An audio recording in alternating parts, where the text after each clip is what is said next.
கிறிஸ்தேசுக்குள் அன்பாய் அழைக்கப்பட்ட அன்புக்குரிய சகோதரர்களே, அன்புக்குரிய சகோதரிகளே, மீண்டுமாக நம்முடைய வாழ்நாட்களில் ஒரு நாளை நமக்கு கிருபையாக கூட்டி கொடுத்த நம்முடைய பிதாவாகிய தேவனுக்கு, நம்முடைய ஆண்டவராகிய இயேசு கிறிஸ்துவின் நாமத்தினாலே நாம் துதிகளையும் ஸ்தோத்திரங்களையும் ஏறெடுத்து கொண்டு நாம் இன்றைய ஞாயிறு ஆராதனைக்குள்ளாக நாம் கடந்து செல்லலாம். ஸோ நமக்கு நல்லா தெரியும், இன்னும் கொஞ்ச நாட்கள்ல நாம நம்முடைய ஆண்டவராகிய இயேசு கிறிஸ்துவனுடைய நினைவு கூறுதலை என்ன செய்ய போறோம் அப்படின்னு பார்த்தீங்கன்னா நம்ம அனுசரிக்க போறோம். ஸோ அதன் காரணமாக பொதுவாக நம்ம என்ன பண்ணுவோம் அப்படின்னு பார்த்தீங்கன்னா, இந்த ஒரு காலப்பகுதியில குறிப்பா நம்முடைய ஆண்டவராகிய இயேசு கிறிஸ்துவனுடைய மரணத்தை ஒட்டின சம்பவத்தை குறித்து என்ன பண்ணுவோம் அப்படின்னு பார்த்தீங்கன்னா தியானிப்போம். ஏன் அப்படின்னு பார்த்தீங்கன்னா, நாம இப்ப எதை அனுசரித்து கொண்டிருக்கோம் அப்படின்னு பார்த்தீங்கன்னா, நிஜமான பஸ்கா ஆட்டுக்குட்டியினுடைய நினைவு கூறுதல். புரியுதுங்களா நான் சொல்றது? நம்ம பஸ்காவை அனுசரிக்கல, அதுக்கு பதிலா நிஜமான பஸ்கா ஆட்டுக்குட்டியினுடைய நினைவு கூறுதல் என்ன பண்றோம்னு பாத்தீங்கன்னா நம்ம அனுசரிக்கிறோம். ஏன்னா நிஜமான பஸ்கா ஆட்டுக்குட்டி யார் அப்படின்னு பாத்தீங்கன்னா நம்முடைய ஆண்டவராகிய இயேசு கிறிஸ்து அப்படின்றத பார்க்கணும். சோ நம்முடைய ஆண்டவராகிய இயேசு கிறிஸ்து அவர் சிலுவையில மரிக்கும் பொழுது அவர் கடைசியா சொல்லிட்ட வார்த்தை என்ன அப்படின்னு பாத்தீங்கன்னா, பிதாவே என் ஆவியை ஒப்புவிக்கிறேன், பிதாவே என் ஆவியை ஒப்புவிக்கிறேன் அப்படின்னு சொல்லி என்ன பண்ணார் அப்படின்னு பாத்தீங்கன்னா தன்னுடைய ஜீவனை விட்டார் அப்படின்றத நம்ம பார்க்கிறோம். வசனம் வாசிக்கலாம். லூக்கா 23ஆம் அதிகாரம் 46ஆம் வசனம். லூக்கா 23 பிதாவே உம்முடைய கைகளில் என் ஆவியை ஒப்புவிக்கிறேன் என்று மகா சத்தமாய் கூப்பிட்டு சொன்னார். இப்படி சொல்லி ஜீவனை விட்டார்.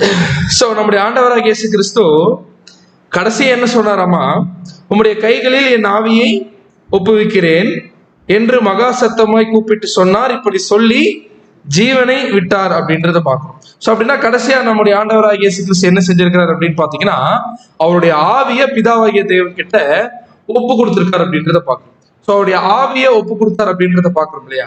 அப்படின்னா இப்ப கொஸ்டின் நமக்கு என்ன வருது அப்படின்னு பாத்தீங்கன்னா, ஆவியை ஒப்பு கொடுக்கறதுனா என்ன?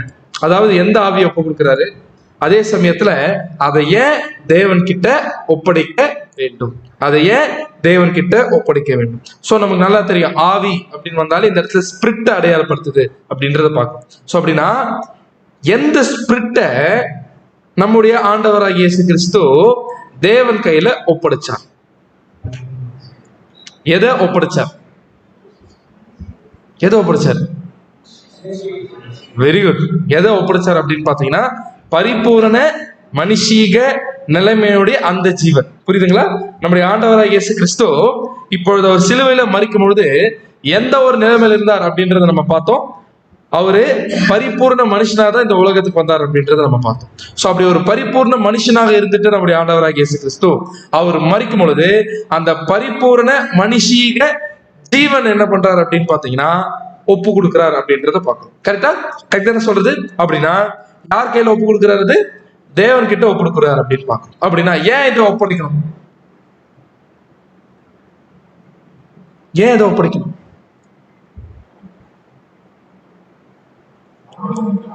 அவருடைய திட்டம், அவருடைய ஜீவன் இருக்கு. இந்த ஜீவன்றது பரிபூர்ண மனுஷீக ஜீவன். கரெக்டா?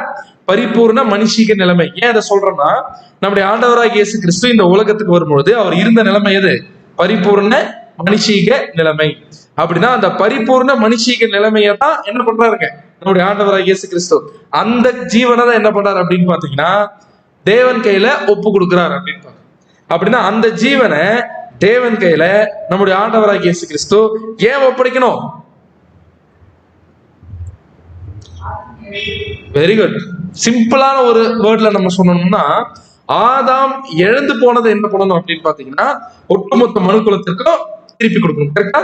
ஒட்டுமொத்த மனுக்குழுக்கும் என்ன பண்ணணும்? திருப்பி கொடுக்கணும். அப்படி திருப்பி கொடுக்கறதுக்காக ஜீவனை விட்டார் என்பது மிக சரியான பதில். கரெக்ட். அப்படின்னா நம்ம ஒரு ஈக்குவல் பண்ணலாம். எப்படி அப்படின்னு பாத்தீங்கன்னா, அப்படின்னா ஆவிய ஒப்பு கொடுக்கறதும் ஜீவனை கொடுக்கறதும் ஒண்ணு தானே? கரெக்டா என்ன சொல்றது? அப்படின்னா ஜீவனை கொடுக்கிறாரு. இப்ப யார்கிட்ட கொடுத்துட்டாரு அப்படின்னு பாத்தீங்கன்னா, அந்த ஜீவனை யார்கிட்ட கொடுத்துருக்கிறாரு? பிதாவே என்னுடைய ஜீவனை என்ன பண்றேன் நானு உங்க கையில கொடுத்து வைக்கிறேன் அப்படின்னு சொல்லி என்ன பண்றாருன்னா நம்முடைய ஆண்டவராகிய இயேசு கிறிஸ்து சொல்றாரு. அப்படின்னா நம்முடைய ஆண்டவராகிய இயேசு கிறிஸ்து அவருடைய ஜீவனை விட்டதுனால தானே அது தேவன் கிட்ட கொடுக்க முடிஞ்சது. புரியுதுங்களா? நம்முடைய ஆண்டவராகிய இயேசு கிறிஸ்து அவருடைய ஜீவனை விட்டதுனால தானே தேவன் கிட்ட கொடுக்க முடிஞ்சது. அப்படின்னா அந்த ஜீவனை விட்டது அப்படின்ற ஒரு விஷயம் இருக்கு இல்லையா, அதுக்குள்ள என்னென்னலாம் அடங்கி இருக்கு, அதுக்குள்ள என்னென்னலாம் விட்டுட்டார் நம்முடைய ஆண்டவராகிய இயேசு கிறிஸ்து, எதெல்லாம் இழந்துட்டார், எதெல்லாம் இழந்துட்டார்? புரியல. பரிபூர்ண மனுஷிக நிலைமையை விட்டுட்டாரு. Okay okay.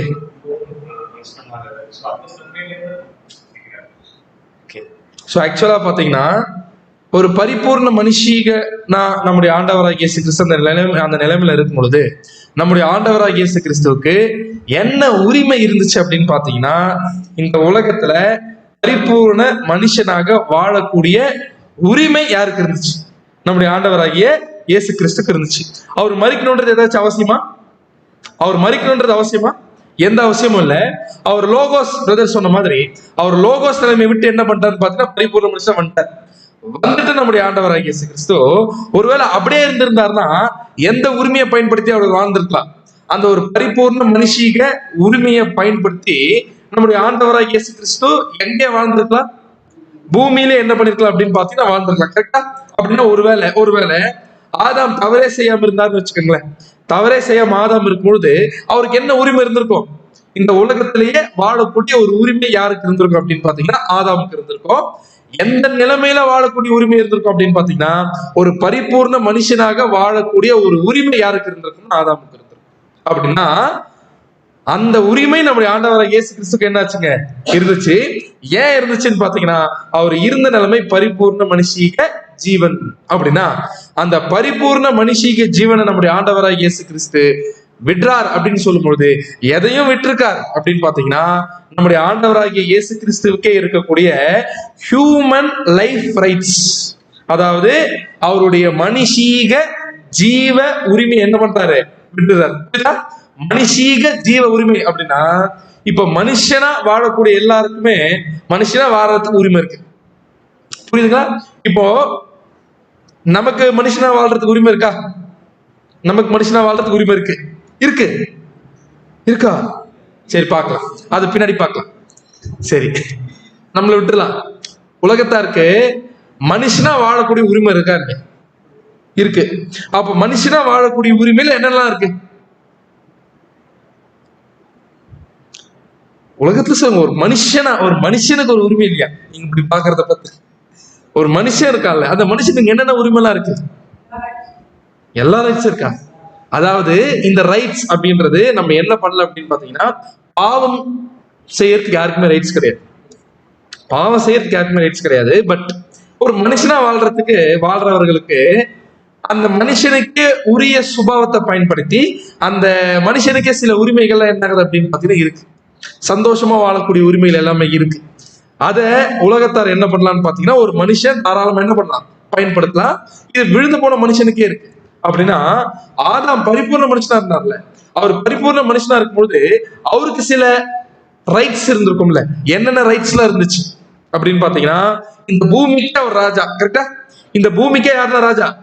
ஆதாம் யாரா இருந்தார் அப்படின்னு பாத்தீங்கன்னா ராஜாவா இருந்தார். கம்ப்ளீட் ஆளுகையும் எடுக்கக்கூடிய ஒரு அத்தாரிட்டி யாருக்கு இருந்துச்சு அப்படின்னு பாத்தீங்கன்னா ஆதாமுக்கு இருந்துச்சு. சோ அந்த ரைட்ஸ் அவர் இழந்து போனதுக்கு காரணம் என்ன அப்படின்னு பாத்தீங்கன்னா அவரு பாவம் செய்ததுனால என்ன பண்ணிட்டார் பார்த்தா இழந்துட்டார். அதான் நம்ம ரோமர்ல கூட நம்ம வாசிக்கிறோம், ஒரே மீறுதலினாலே எல்லா மனுஷருக்கும் ஆக்கினைக்கு ஏதுவான தீர்ப்பு உண்டானது போல. அப்படின்னா ஒரு பரிபூர்ண மனுஷனாகிய ஆதாம் என்ன பண்றாரு அப்படின்னு பாத்தீங்கன்னா பாவம் செய்யறாரு. பாவம் செஞ்சுட்டு அவர் பாவம் செய்தது நிமித்தமாக அவர் எதை இழக்க நேரிட்டது அப்படின்னு பாத்தீங்கன்னா அந்த வாழக்கூடிய உரிமையை யார் இழந்துட்டார்? ஆதாம் வாழக்கூடிய உரிமையை இழந்துட்டார். வாழக்கூடிய உரிமை இழந்துட்டார்னாலே அவருக்கு உரிய அனைத்து பிரிவிலேஜஸ் என்ன அப்படின்னு பாத்தீங்கன்னா போயிடும். உதாரணத்துக்கு அவருக்கு ராஜாவா இருக்கக்கூடிய ஒரு பிரிவிலேஜ், ஒரு ஸ்லாக்கியம் கொடுத்து வச்சிருந்தாரா, அது என்ன ஆயிடுச்சுங்க? போயிடுச்சு. காரணம் என்ன? பாவம் செய்ததுனால அந்த வாழக்கூடிய ஒரு உரிமை என்ன பண்ணிட்டாரு அப்படின்னு பாத்தீங்கன்னா இழந்துட்டாரு. யாரு? ஆதாம் என்ன பண்ணாரு அப்படின்னு பாத்தீங்கன்னா. அப்படின்னா இப்போ இழந்து போனதை மறுபடியும் மீட்டு என்ன பண்ணணும் அப்படின்னு பாத்தீங்கன்னா கொண்டு வரணும். கரெக்டா? அதுதான் தேவனுடைய திட்டமா இருக்கு. அந்த ரோலை யாரை வச்சு செய்யறாரு அப்படின்னு பாத்தீங்கன்னா நம்முடைய ஆண்டவராகிய இயேசு கிறிஸ்துவை வைத்து தேவன் செய்யறார் அப்படின்னு பார்க்கணும். அப்படி தேவன் செய்யும் பொழுது அதே ஒரு மெத்தட் தான். இப்ப ஆதாம் இழந்ததை திருப்பி என்ன பண்ணணும் அப்படின்னு பாத்தீங்கன்னா கொடுக்கணும். அதுக்கு யார் இழக்கணும் அப்படின்னு பாத்தீங்கன்னா நம்முடைய ஆண்டவராகிய இயேசு கிறிஸ்து இழக்கணும். எதை இழக்கணும் அப்படின்னு பாத்தீங்கன்னா எதை இழக்கணும்? அவரு இழந்து போனதை இவரு இழக்கணும். ஆனா பாவம் செஞ்சு கிடையாது, நல்லா புரிஞ்சுக்கணும். ஆதாம் இழந்து போனதை இப்ப யார் இழக்கணும்? நம்முடைய ஆண்டவராகிய இயேசு கிறிஸ்து இழக்கணும். ஆனா அது எப்படி இழக்கக்கூடாது? அவரு பாவம் செஞ்சு இழக்கக்கூடாது. அது அவராவே என்ன பண்ணும் அப்படின்னு பாத்தீங்கன்னா வாலண்டரியா என்ன பண்ணணும்னு பாத்தீங்கன்னா நம்முடைய ஆண்டவராகிய இயேசு கிறிஸ்து சாக்ரிஃபைஸ் பண்ணணும் அப்படின்றத பார்க்கணும். கரெக்டா? சோ அதான் நம்ம மூத்த சகோதரர் ரசல் பர் எழுதும்போது அழகா எழுதுறாரு, ஜீசஸ் அனதர் பர்ஃபெக்ட் மேன். ஏன் another perfect man? Why another? ஏற்கனவே ஒரு பர்ஃபெக்ட் மேன் இருந்தார். யார் அது? ஆதாம் அப்படின்னு ஒரு பர்ஃபெக்ட் மேன் இருந்தாரு. ஜீசஸ் வந்து அனதர் பர்ஃபெக்ட் மேன். கரெக்டா? brought back the fortified rights by giving his unfortified human existence as a ransom and equivalent price. அப்படின்னு என்ன அர்த்தம் அப்படின்னு பாத்தீங்கன்னா ஆக்சுவலா ஆதாம் அவருடைய வாழும் உரிமை என்ன பண்ணிட்டாருங்க? இழந்துட்டாரு.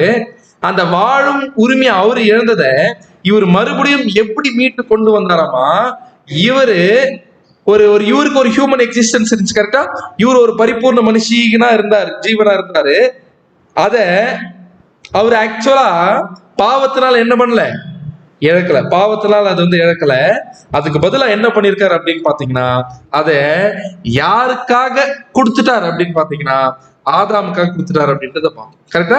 ஆதாமுக்காக கொடுத்துட்டாரு அப்படின்றத பாக்குறோம். அப்படின்னா இதை கொடுக்கறதுக்காக நம்முடைய ஆண்டவராக இயேசு கிறிஸ்து எதை இழந்து போயிருக்காரு அப்படின்னு பாத்தீங்கன்னா தன்னுடைய மனுஷீக ஜீவனை நம்முடைய ஆண்டவராக இயேசு கிறிஸ்து இழந்து போயிருக்காரு. அதனாலதான் அவர் சிலுவையில மரிக்கும் பொழுது தேவன் கிட்ட என்ன சொல்றாரு அப்படின்னு பாத்தீங்கன்னா, தேவனே என்னுடைய ஆவிய என்ன பண்றேன்? நானு ஒப்பு கொடுக்குறேன் அப்படின்னு என்ன அர்த்தம் பாத்தீங்கன்னா டெபாசிட் பண்றேன். யார்கிட்ட? உங்ககிட்ட என்ன பண்றேன் அப்படின்னு பாத்தீங்கன்னா டெபாசிட் பண்றேன். ஏன் டெபாசிட் பண்றேன் அப்படின்னு பாத்தீங்கன்னா இதை நான் ஒரு பேமெண்டா வைக்கிறேன். யாருக்காக பேமெண்ட்? யாருடைய அக்கௌண்ட்ல செலுத்தணும்? அதை ஆதாமுடைய அக்கௌண்ட்ல என்ன பண்ணும் அப்படின்னு பாத்தீங்கன்னா செலுத்தணும். ஏன் அப்படின்னு பாத்தீங்கன்னா அப்படி செலுத்திட்டா ஆதாமுக்கும் ஆதாமுடைய சந்ததிக்கும் என்ன ஒரு லீகல் ரைட் கிடைச்சிருந்தீங்களா? அவர்கள் இழந்து போன ஜீவ உரிமைகளை என்ன பண்ணலாம்? மறுபடியும் என்ன பண்ணலாம் அப்படின்னு பாத்தீங்கன்னா பெற்றுக்கொள்ளலாம். எதன் மூலமாக அப்படின்னு பாத்தீங்கன்னா தேவனுடைய வெளியரங்கமான ராஜ்யத்தில் ஸ்தாபிக்கப்படக்கூடிய புதிய உடன்படிக்கைக்கு அவர்கள் கீழ்ப்படியதன் மூலமாக என்ன பண்ணலாம் அப்படின்னு பாத்தீங்கன்னா அவர்கள் இழந்து போன ஜீவ உரிமைகளை அவர்கள் பெற்றுக்கொள்ளலாம். அப்படி பெற்றுக்கொள்ளணும்னா நம்முடைய ஆண்டவராகிய இயேசு கிறிஸ்து இப்ப என்ன பண்ணணும்? ஜீவனை விடணும். ஜீவனை விடுறதுக்குள்ள எதுவும் அடங்கியிருக்கு அப்படின்னு பாத்தீங்கன்னா அவருடைய வாழும் உரிமையை விடுறது. இப்ப நம்ம என்ன பார்த்துட்டு இருக்கோம்னு பாத்தீங்கன்னா ஒரு வேர்டு திருப்பி பார்க்கிறோம். என்ன அப்படின்னு பாத்தீங்கன்னா ஜீவனை விடுறதுன்னு சொல்லும் போது நம்ம மைண்டுக்குள்ள என்ன வரும் அப்படின்னு பாத்தீங்கன்னா செத்து போறதுதான் மைண்ட்ல வரும். கரெக்டா? ஜீவனை விடுறது அப்படின்னு காமனா யோசிச்சோம்னா செத்து போறதை பத்தி தான் மைண்ட்ல வரும். பட் ஜீவனை விடுறது அப்படின்ற ஒரு விஷயத்துக்குள்ள மறிக்கிறது மட்டும் இல்ல, அதுக்குள்ள எதுவும் அடங்கியிருக்கு அப்படின்னு பாத்தீங்கன்னா வாழும் உரிமைய பலி செலுத்துறதும் அடங்கியிருக்கு. அப்படின்னா வாழும் உரிமை சொல்லிட்டு இருக்கோம். அந்த வாழும் உரிமைனா என்ன? வாழும்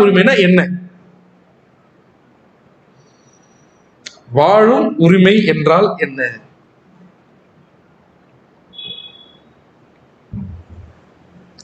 வாசிக்கலாம். பிரதர் அருமையா ஒரு ரைட்டிங்ஸ் கொடுத்திருக்கிறாங்க, வாசிங்க. மனிதனுக்கு அருளப்பட்ட இந்த மாபெரும் தயவு குறித்து தாவீது தேவனை நன்றியோடு ஸ்தோத்திரித்து கூறியதாவது, நீர் அவனை தேவதூதரிடம் சற்று சிறியவனாகினீர், மகிமையினாலும் கனத்தினாலும் அவனை குறி சொல்லி.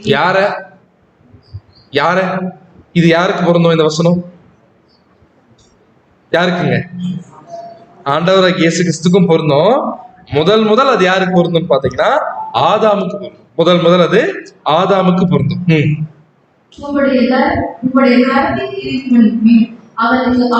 உம்முடைய கரத்தின் கிரியைகளுக்கு மேல் அவனுக்கு என்ன பண்ணீங்க? ஆளுகையை கொடுத்துட்டீங்க. யாருக்கு? ஆதாமுக்கு ஆளுகையை கொடுத்துட்டீங்க. கரத்தின் கிரியை எது அப்படின்னு பாத்தீங்கன்னா இந்த பூமி. சோ பூமியினுடைய அத்தனை கண்ட்ரோலை யார் கையில கொடுத்து வச்சிருந்தார் அப்படின்னு பாத்தீங்கன்னா தேவன் முதல் ஆதாம் கையில கொடுத்து வச்சிருந்தார். முதல் மனிதனாகிய ஆதாமின் வழியாக இந்த ஆளுகை மனுக்குலத்திற்கு கொடுக்கப்பட்டு பூமியில் தேவராட்சியம் முதலாவது ஏற்பட்டது. So first kingdom of God. யார் மூலம் ஏற்படுத்தப்பட்டது அப்படின்னு பாத்தீங்கன்னா ஆதாம் மூலம் ஏற்படுத்தப்பட்டது. ஏன்னா எல்லா அத்தாரிட்டி யாரு கையில் கொடுத்துட்டாருங்க? ஆதாம் கையில் என்ன பண்ணிட்டாராமா? கொடுத்துட்டாராமா. இவ்வாறு தேவனது பிரதிநிதியாக இருந்து மனிதன் ஆளுகை செய்தார். ஆனால் சர்வ சிருஷ்டிக்கும் உன்னத ஆட்சியாளராக இருப்பவருக்கு கீழ்ப்படியாமல் போனதினாலே தமது ஜீவனை மட்டுமல்ல இப்பூமியில் தேவ பிரதிநிதியாக ஆளுகை செய்யக்கூடிய உரிமை, அதிகாரங்கள், ஆசீர்வாதங்கள் அனைத்தையும் இழந்து போனார். புரிஞ்சுங்களா? அப்படின்னா அல்டிமேட்டா ஆதாம் தேவனுக்கு கீழ்ப்படியாம போனதுனால அவர் ஜீவனை மட்டும் என்ன பண்ணலையாமா? இழக்கலையா? ஜீவனோடு சேர்த்து எதையும் இழந்து போயிருக்காரு. எது இழந்து போயிருக்காரு? உரிமை, அதிகாரங்கள், ஆசீர்வாதம். பரிபூர்ண மனுஷனுக்கே உரிய சில ஆசீர்வாதம் இருக்கு. அதே மாதிரி பரிபூர்ண மனுஷனுக்கே வாழக்கூடிய உரிமையின் ரைட்ஸ் என்ன ஆகுது அப்படின்னு பாத்தீங்கன்னா இருக்கு. சோ அது எல்லாத்தையும் யார் இழந்து போயிட்டாரு அப்படின்னு பாத்தீங்கன்னா ஆதாம் என்ன ஆயிட்டாரு அப்படின்னு பாத்தீங்கன்னா இழந்துட்டாரு.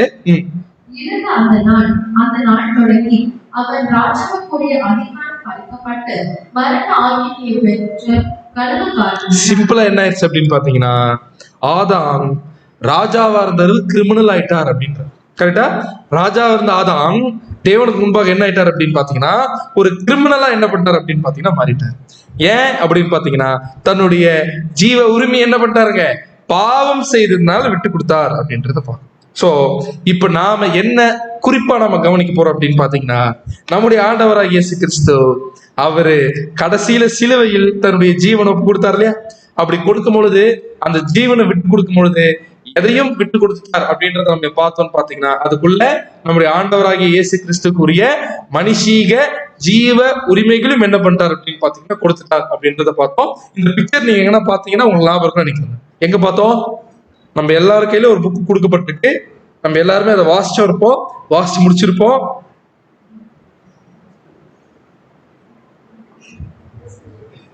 இல்ல எல்லாருக்கும் கொடுத்துட்டோம்ல? இருக்கும், இருக்கு இருக்கு இருக்கு இந்த புக்ல இருக்கு.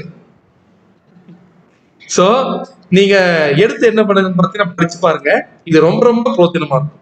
இந்த புக்கினுடைய ஒரு ஓவர்வியூ தான் இந்த ஒரு பாடத்துல என்ன பண்ண போறோம் அப்படின்னு பாத்தீங்கன்னா நம்ம பார்க்க போறோம். சோ நம்ம இதுல இருக்கக்கூடிய கருத்துக்கள் நம்ம கவனித்து கொண்டு இதை படிக்கும் பொழுது இன்னும் கொஞ்சம் நம்ம புரிந்து கொள்ளுதல் என்னவா இருக்கும்னு பாத்தீங்கன்னா கொஞ்சம் ஈஸியா இருக்கும்.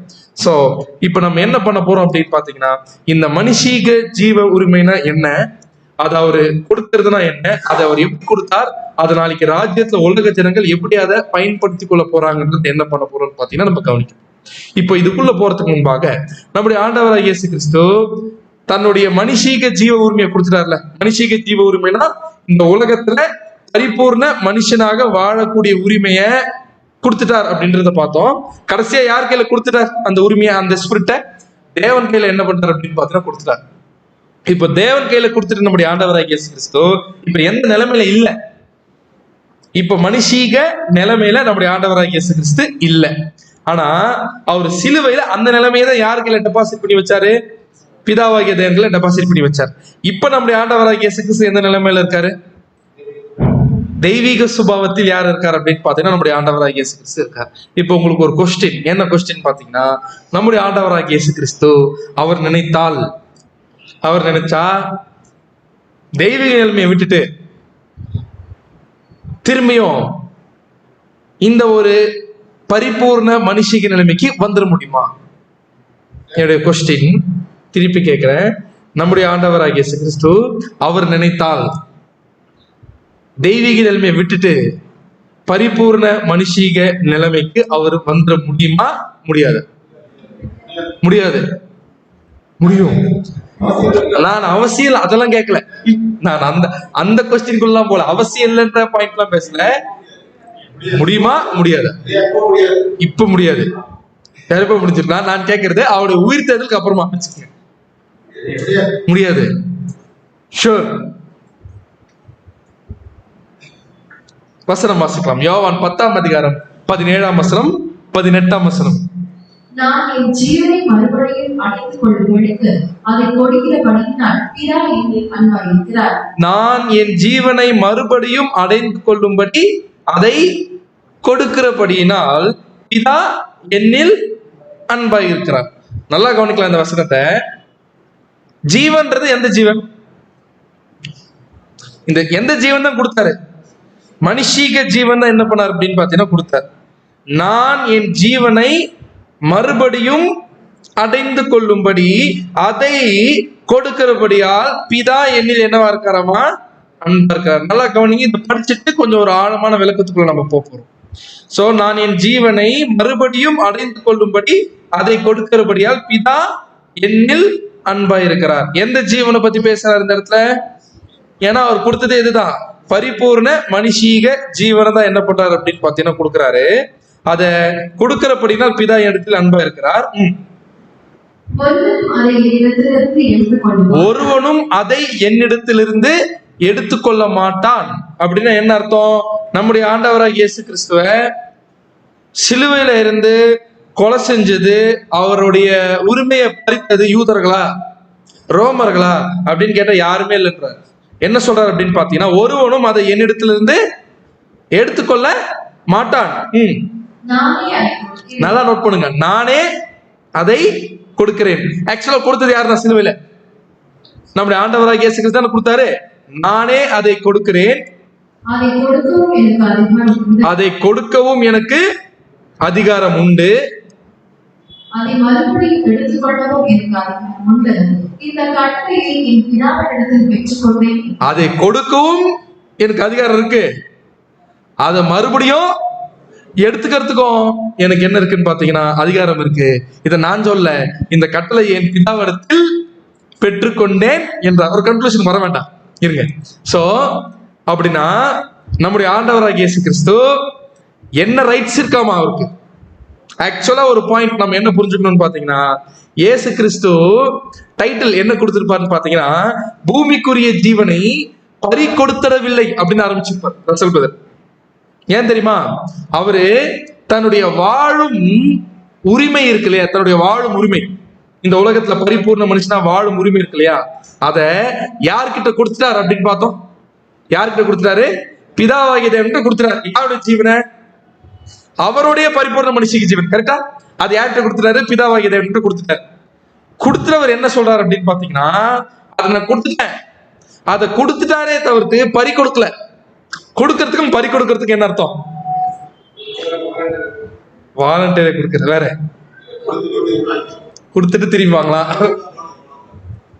சூப்பர். பறி கொடுத்தா போனது போனதுதான்.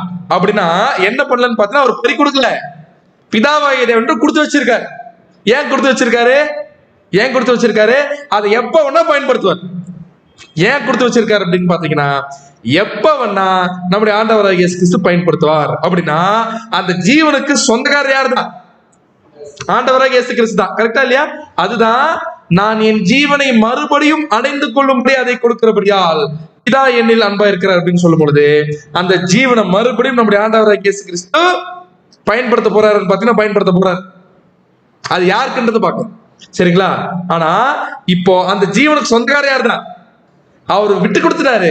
விட்டு கொடுத்தாலும் சொந்தக்காரர் யாரு அப்படின்னு பாத்தீங்கன்னா நம்முடைய ஆண்டவராகிய இயேசு கிறிஸ்து தான். சரிங்களா? அப்படின்னா நம்முடைய ஆண்டவராகிய இயேசு கிறிஸ்துக்கு எப்ப ஒரு சிலுவையில மரிச்சு நியாயப்பிரமாணத்துடைய கட்டளைகளை நிறைவேற்றிட்டாரோ, இந்த உலகத்தில் நித்தியத்திற்கும் மனுஷனா வாழக்கூடிய உரிமை யார் வாங்கிட்டாருன்னு பாத்தீங்கன்னா நம்முடைய ஆண்டவராகிய இயேசு கிறிஸ்து வாங்கிட்டாரு. ஆனா வாங்கிட்ட உரிமைய, அந்த மனுஷிக உரிமைய அவர் ஒரு காலம் என்ன பண்ணலன்னு பாத்தீங்கன்னா பயன்படுத்தல. பயன்படுத்தாம அந்த ஜீவனை ஒப்பு கொடுத்து யார் கையில ஹேண்ட் ஓவர் பண்ணிட்டாரு? பிதாவாகிய தேவன் என்ன பண்ணிட்டாரு பாத்தீங்கன்னா ஹேண்ட் ஓவர் பண்ணிட்டாரு. ஆனா அவர் உயிரோட எழுந்திருக்கும் பொழுது எந்த சுபாவத்துல எழுந்துக்கல? மனுஷக சுபாவத்துல எழுந்துக்கல. அவர் எழுந்துக்கிட்டது எந்த சுபாவம் பாத்தீங்கன்னா ஆவிக்குரிய சுபாவம் அப்படின்னு சொல்றதை விட, ஏன்னா தேவதூதரெல்லாம் கூட அதுல இருக்காங்கல்ல, தெய்வீக சுபாவம். தேவனுடைய சாயல் என்ன பண்றாரு பத்தி வச்சுட்டாரு. இப்போ தேவனுடைய சாயலே இப்ப யாரு கிடைச்சிச்சு? ஆண்டவராகிய இயேசு கிறிஸ்து கிடைச்சு. அது கொடுத்தது யாரு? பிதாவாகிய தேவன். அதை கொடுத்து ஆண்டவர் கொடுத்தது யாருங்க? தெய்வீக சுபாவத்தை. பிதாவாகிய தேவன் என்ன பண்றாரு பார்த்து கொடுத்துட்டாரு. இப்போ கொடுத்துட்டவருக்கு எத்தனை சுபாவத்துக்கு சொந்தக்காரர்? இப்போ 2 சுபாவத்துக்கு சொந்தக்காரர். எந்தெந்த சுபாவம்? ஒண்ணு தெய்வீக சுபாவம் இப்ப இருக்கிறது, இன்னொன்னு சொந்தக்காரர் தான். எதுக்கு? மனுஷீக சுபாவத்துக்கும் யார் தான் சொந்தக்காரர் அப்படின்னு பாத்தீங்கன்னா நம்முடைய ஆண்டவராகிய இயேசு கிறிஸ்து. கரெக்டா? அப்படின்னா இப்ப எதை தான் டெபாசிட் பண்ணாரு? மனுஷீக சுபாவத்தை என்ன பண்ணிட்டாரு பாத்தீங்கன்னா அதனுடைய ஜீவ உரிமைகளோட டெபாசிட் பண்ணி வச்சிட்டாரு. யார்கிட்ட? பிதாவாகிய தேவன்கிட்ட என்ன பண்ணாருன்னா டெபாசிட் பண்ணாரு. அவர் மறுபடியும் அவருக்காக பயன்படுத்துறதுக்காக டெபாசிட் பண்ணாரா? ஒருவேளை பயன்படுத்திட்டு என்ன ஆயிரும்? ஒருவேளை பயன்படுத்திட்டு என்ன ஆயிரும் கேக்குறேன், புரியல.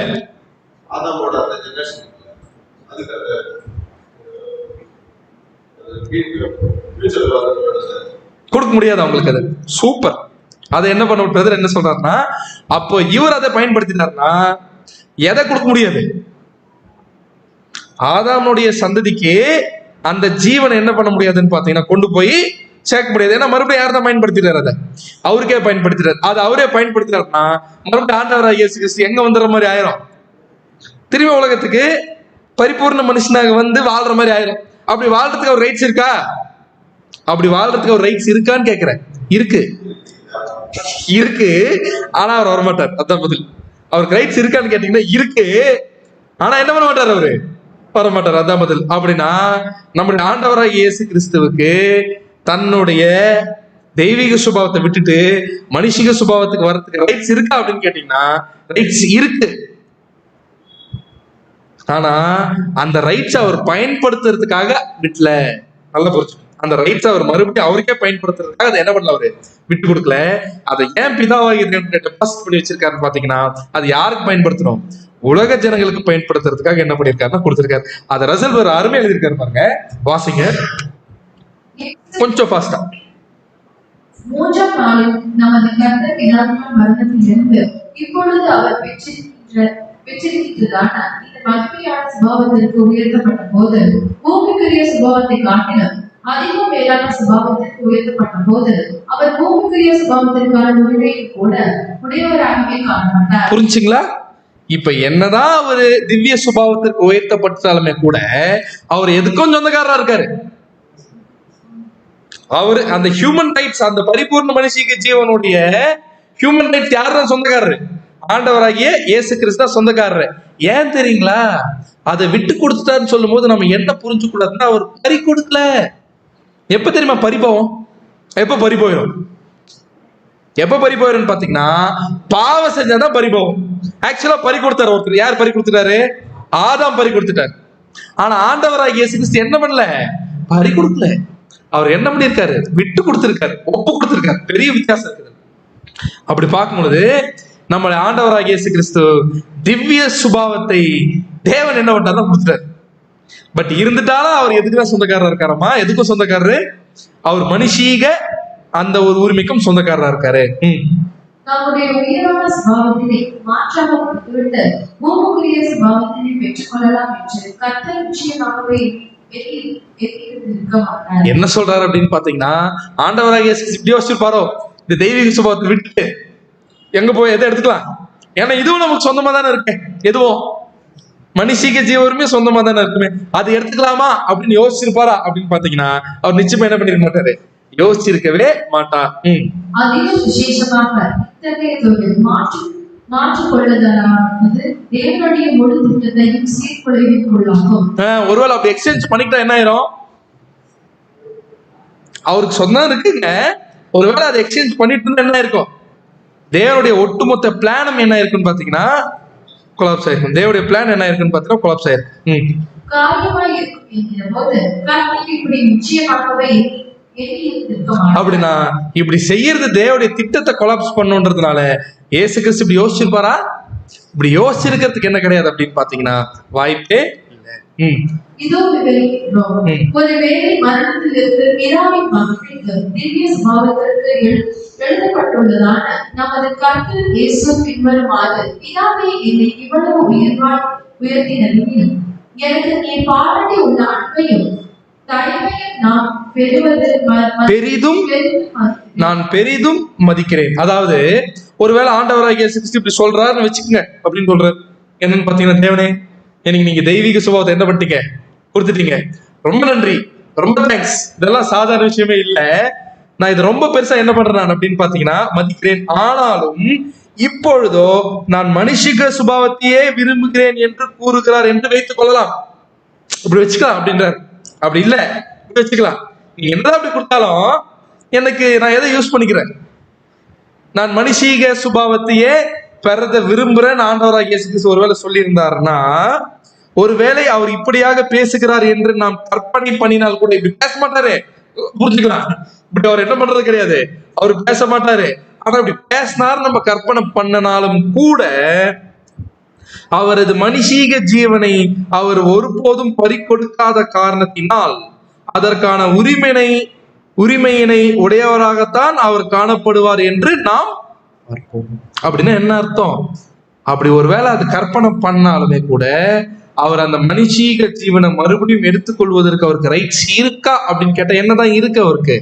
அவருக்கு அதற்கான ரைட்ஸ் இருக்கு. ஏன்னா அதை அவர் என்ன பண்ணிருக்காரு அப்படின்னு பாத்தீங்கன்னா லைட் டவுன் பண்ணி வச்சிருக்காரு. லைட் டவுன் அப்படின்னு பாத்தீங்கன்னா கொடுத்துதான் வச்சிருக்காரு. யார்கிட்ட? பிதாவாகிய தேவன்கிட்ட கொடுத்துதான் வச்சிருக்காரு. அவர் என்ன பண்ணல, அதை பறி கொடுத்துடல. சோ வைத்து மாத்திரமே இருந்தார்.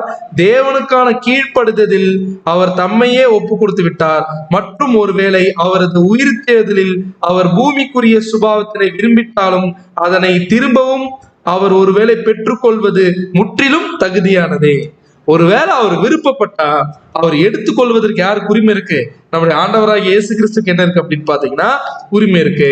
ஆனால் ஒருவேளை அதை அவர் திரும்பவும் எடுத்துக்கொள்வது என்பது நிறைவேற்றத்தக்கதாக அவர் துவங்கின வேலை அனைத்தையும் ரத்து செய்து விடுவதா இருக்கும். அப்படின்னு என்ன அர்த்தம்? அவர் ஒருவேளை எடுத்துட்டாருன்னா அதுல என்ன கிடையாது, அர்த்தமே கிடையாது. ஏன்னா அத உலக ஜனங்களுக்கு கொடுக்கறதுக்காக தான் யாரே கொடுத்தாரு? ஆண்டவராக இயேசு கிறிஸ்துவே மனுஷீக ஜீவனுமே கொடுத்தாரு. மறுபடியும் அவர் மனுஷனா அது எடுத்துக்கொள்வது என்பது ஒட்டுமொத்த பிளான் என்ன ஆயிரும் அப்படின்னு பாத்தீங்கன்னா அது கொலாப்ஸ் பண்ற மாதிரி இருக்கும். அதனால நம்முடைய ஆண்டவராக இயேசு கிறிஸ்து என்ன பண்ண போறது கிடையாதுன்னு பாத்தீங்கன்னா அதை அவரு செய்ய போறது இல்ல.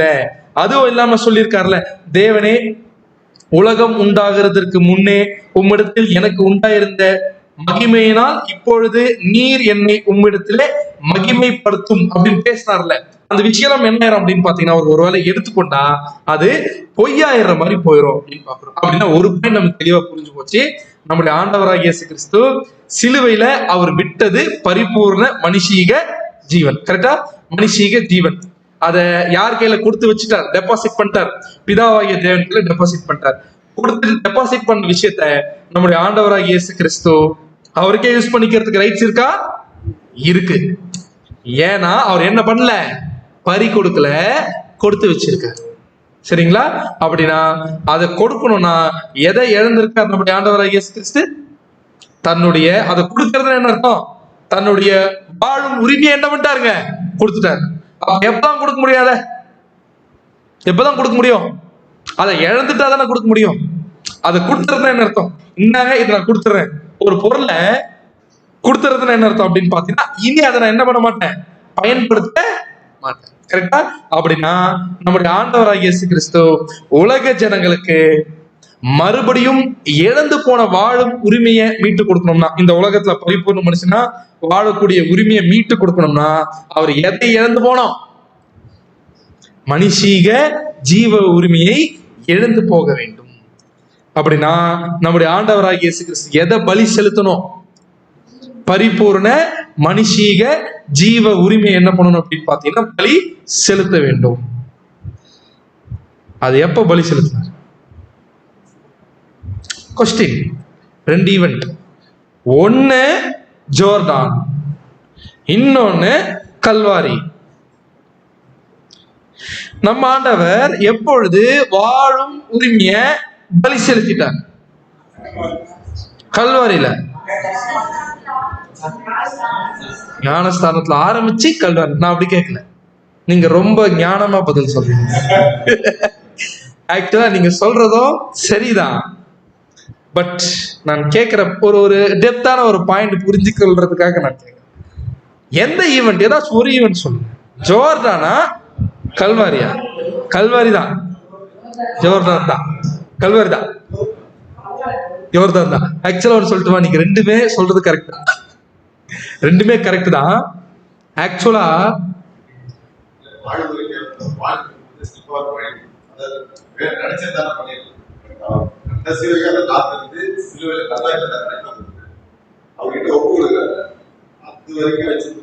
நீங்க சொல்றது 100% சரியான பதில். கல்வாரி என்பது. ஆனா ஜோர்டான் என்பதும் 100% சரியான பதில். இது எப்படி புரிஞ்சுக்கிறது? இது எப்படி புரிஞ்சுக்கலாம் அப்படின்னு பார்த்தோம். நம்ம கான்சென்ட்ரேஷன் வரலாம் பின்னாடி.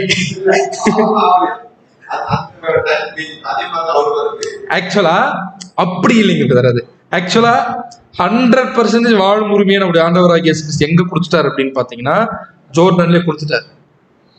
நீங்க சொல்றது சரியான பதில். அது எப்படின்றத பார்க்கலாம். சரிங்களா?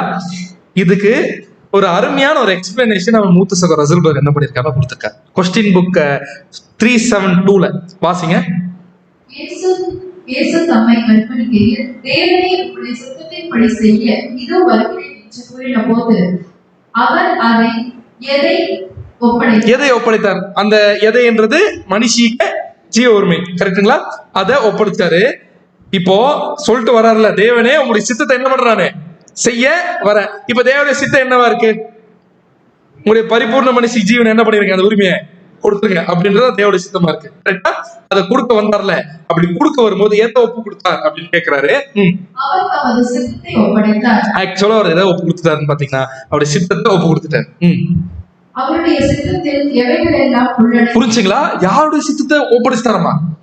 ஆண்டவராகிய இயேசு கிறிஸ்து அவருடைய சித்தமே இனி என் சித்தம் இனி இல்ல அப்படின்னு கொடுத்துட்டாரு. அப்ப யாருடைய சித்தம் மட்டும் தான் இருக்கு? அதுல பிதாவாகிய தேவனுடைய சித்தம் மட்டும் தானே இருக்கு. அப்படின்னா இப்ப என்ன கொஸ்டின் வைக்கிறாருன்னு பாத்தீங்கன்னா, ஆண்டவராகிய இயேசு கிறிஸ்து கொடுத்துட்டாருல, என் சித்தத்தை என்ன பண்றேன் நானு, என் சித்தம் இனி இல்ல உங்க சித்தம் தான் கொடுத்துட்டாருல. அப்படி கொடுக்கறதுல எதெல்லாம் அடங்கி இருக்கு அப்படின்னு சொல்றாரு பாருங்க. அவருக்கு சம்பவிக்கவிருக்கும் அனைத்தையும், அவரது ஜீவனையும், எல்லா வகையான அவரது உரிமைகள் அனைத்தையும் அவரது சித்தமானது. புரியுதுங்களா? பிதாவாகிய தேவனுடைய சித்தத்துக்குள்ள எதெல்லாம் உள்ள இருக்காமா, கிறிஸ்து ஜீவனை கொடுக்கணும். அந்த ஜீவனுக்குள்ள எதெல்லாம் அடங்கி இருக்கு, அந்த ஜீவனுக்கு உண்டான அனைத்து உரிமைகளும் என்ன இருக்கு அப்படின்னு பாத்தீங்கன்னா அடங்கி இருக்கு. கரெக்டா? அது என்ன இருக்கு அப்படின்னு பாத்தீங்கன்னா அடங்கி இருக்கு. இப்போ நம்முடைய ஆண்டவராகிய இயேசு கிறிஸ்து என்ன சொல்றார்? தேவனே உங்களுடைய சித்தத்தை என்ன பண்றானே செய்யறேன் அப்படின்னு என்ன பண்றாருன்னு பாத்தீங்கன்னா சொல்லிட்டு கான்செக்ரேட் பண்றாரு, அர்ப்பணிக்கிறாரு. இந்த அர்ப்பணிப்புக்குள்ள எது அடங்குதுன்னு பாத்தீங்கன்னா, என்னுடைய மனுஷீக ஜீவ உரிமையை நான் என்ன பண்ணிடுறேன், பலி செலுத்துறேன் அப்படின்னு சொல்லிட்டு என்ன பண்றாரு அப்படின்னு பாத்தீங்கன்னா வர்றாரு.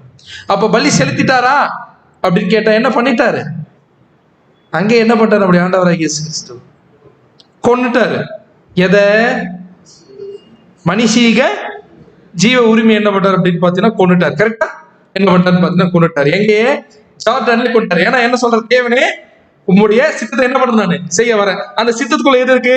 ஜீவனை கொடுக்கணும். ஜீவனுக்கு உண்டான அனைத்து உரிமைகளும் பலி செலுத்தணும். இனி அந்த 3வது வருஷம் மனுஷனாக எந்த உரிமையும் யார் பயன்படுத்த கூடாது. ஆண்டவராகிய இயேசு கிறிஸ்து என்ன பண்ணக்கூடாது, பயன்படுத்தக்கூடாது. அதுதான் தேவனுடைய சித்தத்துக்குள்ள இருக்கு. அது என்ன பண்றதோ கொடுத்துட்டாரு. அப்படியே வாசிங்க. அவர் தம்முடைய முழு சித்தத்தை, தமது முழு இதயத்தை தேவனுக்கு கொடுத்தபோது அது அனைத்தையும் உள்ளடக்கியதாக இருந்தது. அப்படியானால் அவரிடத்தில் ஜீவ உரிமைகள் ஏற்றி காணப்படவில்லையா? இருதயமானது அவருக்கு ஏற்றி காணப்பட்டது மற்றும் சிலுவையில் முடிந்தது என்று சத்தமிடுவது வரையும் ஒப்படைப்பதற்கு அவரிடம் அந்த ஜீவன் எஞ்சியிருந்தது. ஆகையால் அவர் ஒரு விதத்தில் அவருடைய ஜீவனை ஒப்படைக்கவில்லை மற்றும் அவர் இன்னொரு விதத்தில் அதை ஒப்படைத்தவராக இருந்தார். புரிஞ்சுங்களா? குழப்பமா இருக்கா? என்ன சொல்றான்னு பாத்தீங்கன்னா, அவர் ஒரு விதத்துல ஜீவன் என்ன பண்ணலையாமா, ஒப்பு கொடுக்கலையா. ஆனா ஒரு விதத்துல ஜீவன் என்ன பண்ணிட்டாராமா, ஒப்பு கொடுத்துட்டாராமா. இதை எப்படி புரிஞ்சுக்கிறது? அதுக்கு ரசல்பர்க் ஒரு அருமையான ஒரு பாயிண்ட் என்ன பண்ணிருக்காருன்னு பாத்தீங்கன்னா, ஒரு இல்லுஸ்ட்ரேஷன் கொடுத்திருக்காரு இந்த ஒரு பாயிண்ட் புரிஞ்சுக்கிறது. சரிங்களா? உதாரணத்துக்கு ஒரு 4 டிரான்சாக்சனை ரசல்பர்க் ஒரு இல்லுஸ்ட்ரேஷன் கொடுக்குறாரு. பத்திரம் இருக்குல்ல, ஒரு வேளை நம்ம வீடு இருக்குன்னு வச்சுக்கலாம், நமக்கு ஒரு சொந்தமா ஒரு வீடு இருக்கு. இந்த வீடை வித்துறோம் நம்ம முடிவு பண்ணிட்டோம். சரிங்களா? அண்ணா நகர்ல ஒரு வீடு வச்சிருக்கிறீங்க. அந்த வீடு ஒரு 1 கோடி ரூபாய் போகுது. அது என்ன பண்ண போறீங்க, நீங்க வித்துற போறீங்க. சரிங்களா? 1 கோடி ரூபாய். இப்படி எடுத்த உடனே வித்துற முடியுமா? ஃபர்ஸ்ட் என்ன பண்ணணும், அக்ரிமெண்ட்ல என்ன பண்ணணும்னு பாத்தீங்கன்னா கையெழுத்து போடணும். என்னன்னு கையெழுத்து போடுறோம்? வீட்டை என்ன பண்ணிடுறேன் நானு, வித்துறேன்றது ஃபர்ஸ்ட் என்ன பண்ணணும்னு பாத்தீங்கன்னா கையெழுத்து போடுறோம். எதுல? அக்ரிமெண்ட்ல என்ன பண்றோம்னு பாத்தீங்கன்னா கையெழுத்து. சரிங்களா? இப்ப அக்ரிமெண்ட்ல கையெழுத்து போட்டாலே என்னதான், வித்ததா வித்த மாதிரியா? வித்ததா வித்த மாதிரியா?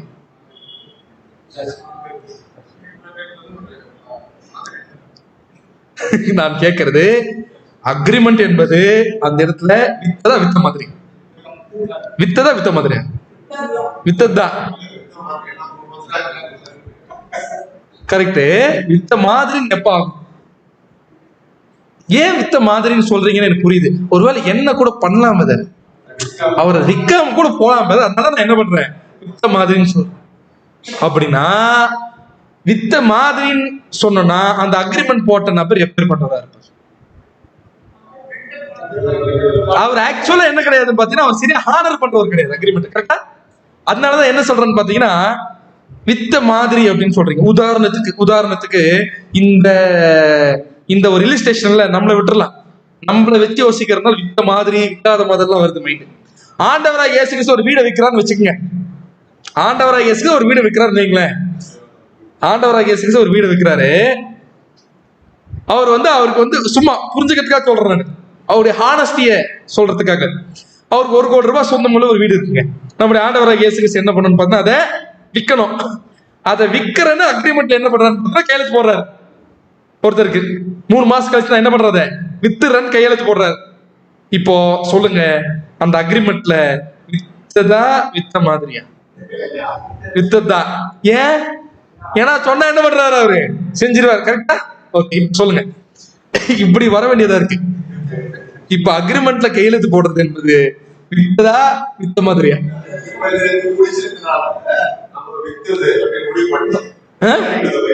இல்ல அக்கார்டிங் நான் கேட்கறது ஹானஸ்டி. அப்படின்னா அக்ரிமெண்ட்ல ஒரு விஷயத்த நான் வித்துறேன்னு சொன்னா என்ன பண்ணும், அது நியாயமா செய்யணும். கரெக்டா? அதுதான் என்னன்னு பாத்தீங்கன்னா அக்ரிமெண்ட். அந்த அக்ரிமெண்ட் போடுற ஒரு நியாயமான ஒரு ஆளா இருந்தாருன்னா அது ஆக்சுவலா அப்பவே கன்சிடர். ஆனா ஆக்சுவல் டிரான்சாக்சன் அப்ப என்ன ஆகல, நடக்கல. ஆக்சுவல் டிரான்சாக்சன் ஆகல. எப்பதான் ஆக்சுவல் டிரான்சாக்சன் நடக்க போகுது? அந்த வீட்டை ஆக்சுவலா இப்போ பாத்தீங்களா, காசு அவர் என்ன பண்ணுவாரு, கொடுத்துட்டு இவர் வீட்டை என்ன பண்ணிடுவார் அப்படின்னு பார்த்தா கொடுத்துருவார். ஆக்சுவல் டிரான்சாக்சன் 2வது தான் என்ன ஆகும்னு பாத்தீங்கன்னா நடக்கும். சரிங்களா? முன்னாடி சொன்ன விஷயம் எப்ப நிறைவேறுது? 2வது வர அதுக்குள்ள ஆன்டி பாருங்க. நான் வீடு எக்ஸாம்பிள் முடிச்சுட்டு வர்றேன். அடுத்தது என்ன அப்படின்னு பாத்தீங்கன்னா, ஆக்சுவல் டிரான்சாக்சன் நடந்துட்ட உடனே வீட்டை வித்தா என்ன கிடைக்கும்? லம்பா மணி. அதை கொண்டு போய் எங்க வித்துடலாம்? பேங்க்ல என்ன பண்ணிடலாம் அப்படின்னு பாத்தீங்கன்னா வச்சிடலாம். எல்லாம் கண்டுபிடிச்சிருப்பீங்கன்னு நினைக்கிறேன். பேங்க்ல என்ன பண்ணிடலாம்னு பாத்தீங்கன்னா வச்சிடலாம். இப்ப பேங்க்ல வச்சுட்ட பணம் யாருக்கு சொந்தம்? இவர் தானுங்க வீட்டை வித்துட்டாரு. அதனால பேங்க்ல இருக்கக்கூடிய பணம் யாருக்கு தான் சொந்தம்? அவர் தான் சொந்தம். ஏன்னா வித்தது யாரு? அவர் தான். கரெக்டா? இப்போ பேங்க்ல இப்போ எத்தனை கோடி இருக்கும்? 1 கோடி ரூபாய் இருக்கும். அந்த 1 கோடி ரூபாவை அந்த வீட்டை வித்தவருக்கு பயன்படுத்துவதற்கு ரைட்ஸ் இருக்கா இல்லையா? இருக்கு. அவருக்கு பயன்படுத்திக்கலாம் இல்லையா? பயன்படுத்திக்கலாம். அது மற்றவங்களுக்கு என்ன பண்ணலாம்னா அவரால் பயன்படுத்தவும் முடியும். அந்த 1 கோடியை மற்றவங்களுக்கு அப்படியே எடுத்து என்ன பண்ண முடியும் பாத்தீங்கன்னா கொடுக்க முடியும். இப்ப சொல்லுங்க, இந்த இல்லஸ்ட்ரேஷன் அப்படியே பார்க்கலாமா?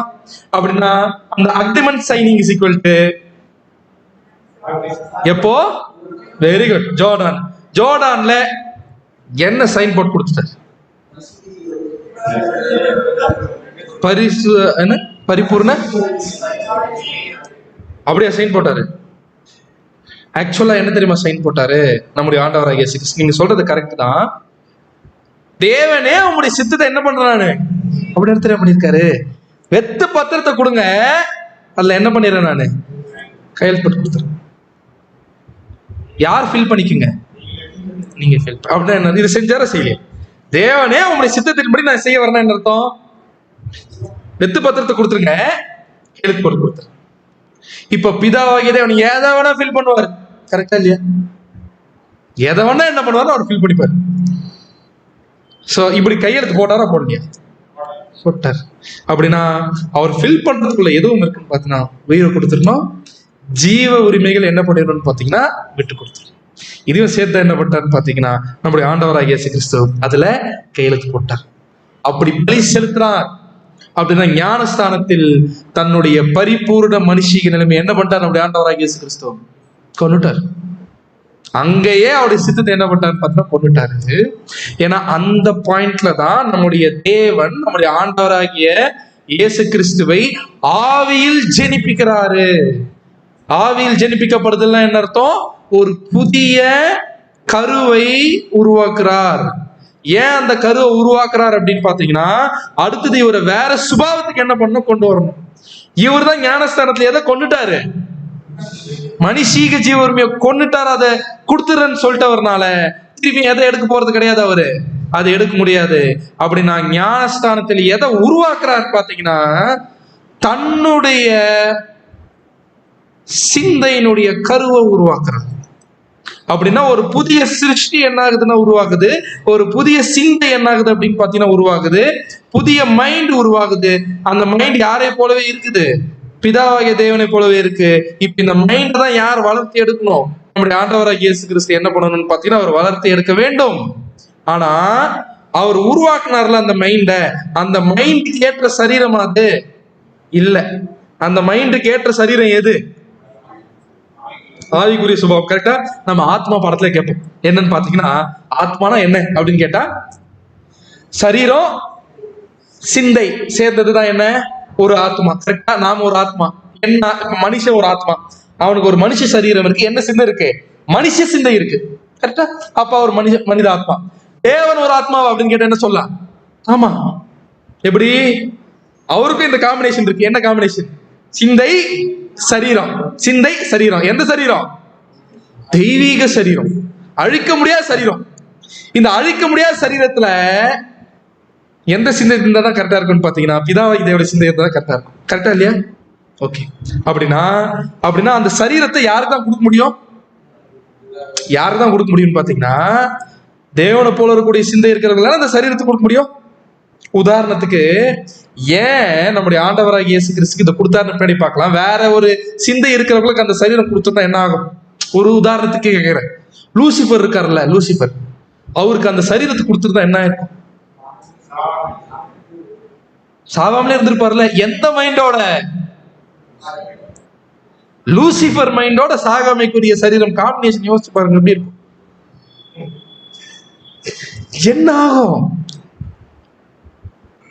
சதா காலமும் எப்படி இருக்கும்? அட்டர் கயஸ்.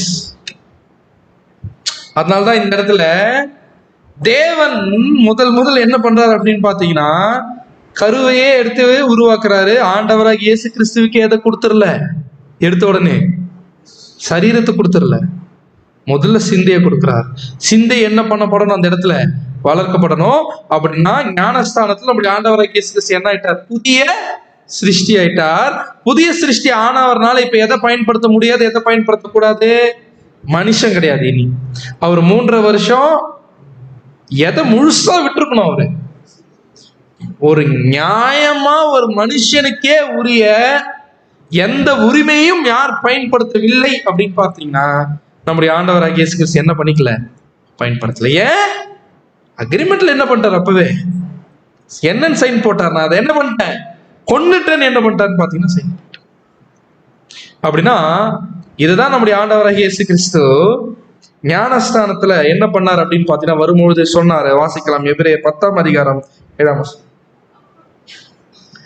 அப்பொழுது நான், தேவனே, உம்முடைய சித்தத்தின்படி செய்ய இதோ வருகிறேன், புஸ்தக சுருளை என்னை குறித்து எழுதியிருக்கிறது என்று சொன்னேன் என்றார். சோ அப்படின்னா என்ன சொல்லிட்டார் அப்படின்னு பாத்தீங்கன்னா, தேவனே உங்களுடைய சித்தத்தை என்ன பண்றேன், நான் செய்யறேன். புஸ்தக சுருளை என்னை பத்தி என்ன இருக்குது அப்படின்னா, கொஸ்டின், ஞானஸ்தானம் எடுப்பதற்கு முன்பாக நம்முடைய ஆண்டவராகிய இயேசு கிறிஸ்துவுக்கு அவர் எப்பேற்பட்ட பாடுகளை அனுபவிக்க போறாருன்னு அவருக்கு தெரியுமா? தெரியும். ஞானஸ்தானத்துக்கு முன்னாடி எப்பேற்பட்ட பாடுகளை அவர் அனுபவிக்க போறாருன்னு அவருக்கு தெரியுமா? ஏசியால இருக்கு, ஏசியால இருக்கு, சங்கீதம்ல இருக்கு. கரெக்ட். அது அவருக்கு தெரியுமா? எல்லா டீடைல்ஸும் தெரியுமா? இப்படி எல்லாம் பாடுகளை அனுபவிக்க போறோம். நான் ஓவர் பிளான் கேட்கல, டீப்பா 1 by 1 எல்லாமே அப்படி தெரியுமா அப்படின்னு பாத்தீங்கன்னா தெரியாது. ஏன் தெரியுமா? சூப்பர். 40 days என்ன பண்றாரு? போய் யாரை பத்தி ஸ்டடி பண்றாரு? தன்னை குறித்து வேதத்தில் என்ன எழுதியிருக்கின்றத மெடிடேட் பண்றாரு. ஏன் ஞானஸ்தானத்துக்கு அப்புறம் போறாரு? ஏன் ஞானஸ்தானத்துக்கு முன்னாடி போல? Super brother. அப்பதான் நியூ கிரியேஷன் என்னாச்சுங்க? ஆவிக்குரியவனால் தான் ஆவிக்குரியவைகளோட என்ன பண்ண முடியும்? சம்மதப்படுத்த முடியும். ஞானஸ்தானத்துக்கு முன்னாடி அவர் பரிபூர்ண மனுஷன் தான். நோட் பண்ணும், அவர் பரிபூர்ண மனுஷன் தானே தவிர்த்து புதிய சிருஷ்டி எப்ப ஆகிறான்னு பாத்தீங்கன்னா ஞானஸ்தானத்துக்கு அப்புறமா. அப்படின்னா ஆவிக்குரிய காரியங்களோட என்ன பண்ண முடியும் அப்படின்னு பாத்தீங்கன்னா அதுக்கப்புறம் தான் நிதானிச்சு பார்க்க முடியும். அப்புறம் தான் ஓபன் பண்ணி பாக்குறாரு அக்ரிமெண்ட்ல என்னென்னலாம் இருக்கு அப்படின்னு. புரிதல் என்ன சொல்றது? ஏன்னா பார்க்காமலே கையெழுத்து போட்டார். எதவனா எழுதுங்க. நான் என்ன பண்றேன்னு பார்த்தா கையெழுத்து போட்டவரு என்ன பண்றாரு பார்த்தா ரசூல் அழகா சொல்லியிருக்காரு, he did not know of all that was come. என்னென்னலாம் வரப்போகுது இந்த அர்ப்பணிப்பின் வாழ்க்கையில என்பது முழுமையாக யாருக்கு தெரியல? ஆண்டவராகிய இயேசு கிறிஸ்துவுக்கு தெரியல. பட் கிளியரா என்ன பண்ணிருக்காருன்னு பாத்தீங்கன்னா யோர்தானில் தன்னுடைய ஹியூமன் லைஃபையே கொடுத்துட்டார். அப்படின்னா தேவனே, இனி இந்த உலகத்தில் பரிபூர்ண மனுஷனாக நான் என்ன பண்ணல, வாழல, அத என்ன செய்தறேன், நானு கொடுத்துறேன் என்று என்ன பண்ணிட்டாரு அப்படின்னு பாத்தீங்கன்னா அப்படி ஆண்டவராகிய இயேசு கிறிஸ்து ஒப்பு கொடுத்துட்டாரு. அந்த சமயத்துலதான் அவர் ஆபிரகாமுடைய வித்தாக ஆவியில் என்ன பண்ணப்படுகிறார்னு பாத்தீங்கன்னா ஜெனிப்பிக்கப்படுகிறார். என்ன உருவாயிருச்சு? அவருக்குள்ள நியூ கிரியேஷன் உருவாயிருச்சு. இனி அவர் எந்த சிந்தையின்படிதான் செயல்பட வேண்டும்? புதிய சிருஷ்டியின் சிந்தையின்படிதான் செயல்பட வேண்டும். எதை அவர் பயன்படுத்திட கூடாது அப்படின்னு பாத்தீங்கன்னா பரிபூர்ண மனுஷனுக்கு உரிய ரைட்ஸ் இருக்குல்ல, அதை துள்ளி கூட யூஸ் பண்ணக்கூடாது. ஏன்னா என்ன பண்ணிட்டாரு? அதை தான் கொடுக்க போறேன்ட்டு கையெழுத்து போட்டாரு. இப்போ ஓபன் பண்ணி பாக்குறாரு. அப்பதான் தெரியுது ஒவ்வொரு டீட்டெயில் யார் ஃபில் பண்ணணும்? நாம தான் ஃபில் பண்ணணும். என்னென்னலாம் தெரிய வந்துடும். ஃபர்ஸ்ட் நம்முடைய ஆண்டவராகிய இயேசு கிறிஸ்து பஸ்கா ஆட்டுக்குட்டி, கரெக்டா இல்லையா? அப்படின்னா பஸ்கா ஆட்டுக்குட்டி எகிப்துல எத்தனை மணிக்கு அடிச்சிருப்பாங்க?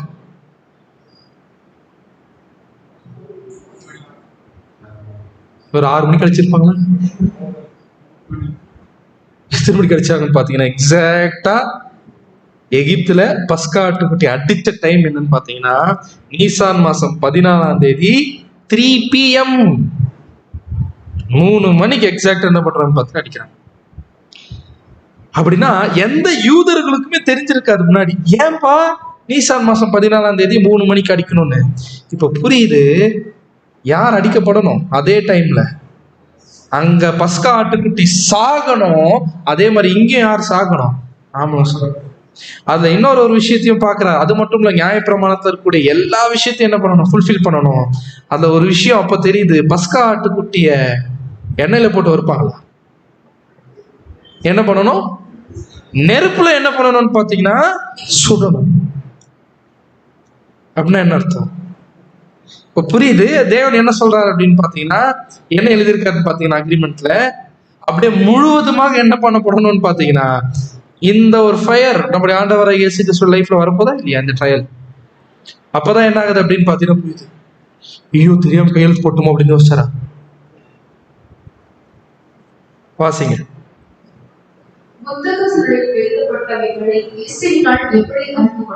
எப்படி அறிந்து கொள்ள முடியும்? புஸ்தக சுருன்னு சொல்லுவது பழைய ஏற்பாடு. அவர் தம்மை அர்ப்பணம் பண்ணின தருணத்தின் போது புஸ்தக சுருளில் எழுதப்பட்டிருப்பவைகள் அனைத்தையும் அவர் அறிந்திருக்கவில்லை என்று நாம் தாராளமா என்ன பண்ணலாம்? நம்பலாம். அவர் கான்செக்ரேட் பண்ணும் பொழுது பழைய ஏற்பாடு எழுதப்பட்ட எல்லா காரியமும் அவருக்கு புரியலன்றது தாராளமா என்ன பண்ணலாம்? நம்ம நம்பலாம். புஸ்தக சுருளில் எழுதப்பட்டிருப்பவைகள் பழைய ஏற்பாட்டினுடைய நிழல்களிலும் அடையாளங்களிலும் எழுதப்பட்டிருப்பவைகள் யூதர்களால் மாத்திரமே புரிந்து கொள்ளப்பட்டவைகளாகும். இவைகளை அனைவற்றை சந்தேகத்திற்கிடமின்றி நமது கர்த்தர் தம்முடைய ஞானஸ்தானத்திற்கு முன்பு முழுமையாய் புரிந்து கொள்ளவில்லை. நியாயப்பிரமாணமான உடன்படிக்கை நிழல்களில் தேவனுடைய சித்தமானது தெரிவிக்கப்பட்டுள்ளது. புஸ்தக சுருளில் எழுதப்பட்டுள்ள அனைத்தையும் ஏற்று நமது கர்த்தர் கூறியிருக்கின்றார். ஆனால் அத்தருணத்தின் போது எவ்வளவு காரியங்கள் சம்பந்தப்பட்டுள்ளது என்று அவர் அறிந்திருந்தார் என யாரால் சொல்ல முடியும்? அதாவது என்ன சொல்லிட்டாரு அப்படின்னு பார்த்தா ஒரு விஷயம் தெரியுது. இவர் சொல்லும்போது தேவனுடைய பழைய ஏற்பாட்டுல என்ன பத்தி தான் சொல்லியிருக்கீங்க, எல்லாத்தையும் நான் என்ன பண்ணிடுறேன் நிறைவேற்றன்னு சொல்றாரு. ஆனா அது எவ்வளவு டீட்டெயில்னு யாருக்கு புரியலையாமா? நம்முடைய ஆண்டவராக இயேசு கிறிஸ்துக்கு தெரியல.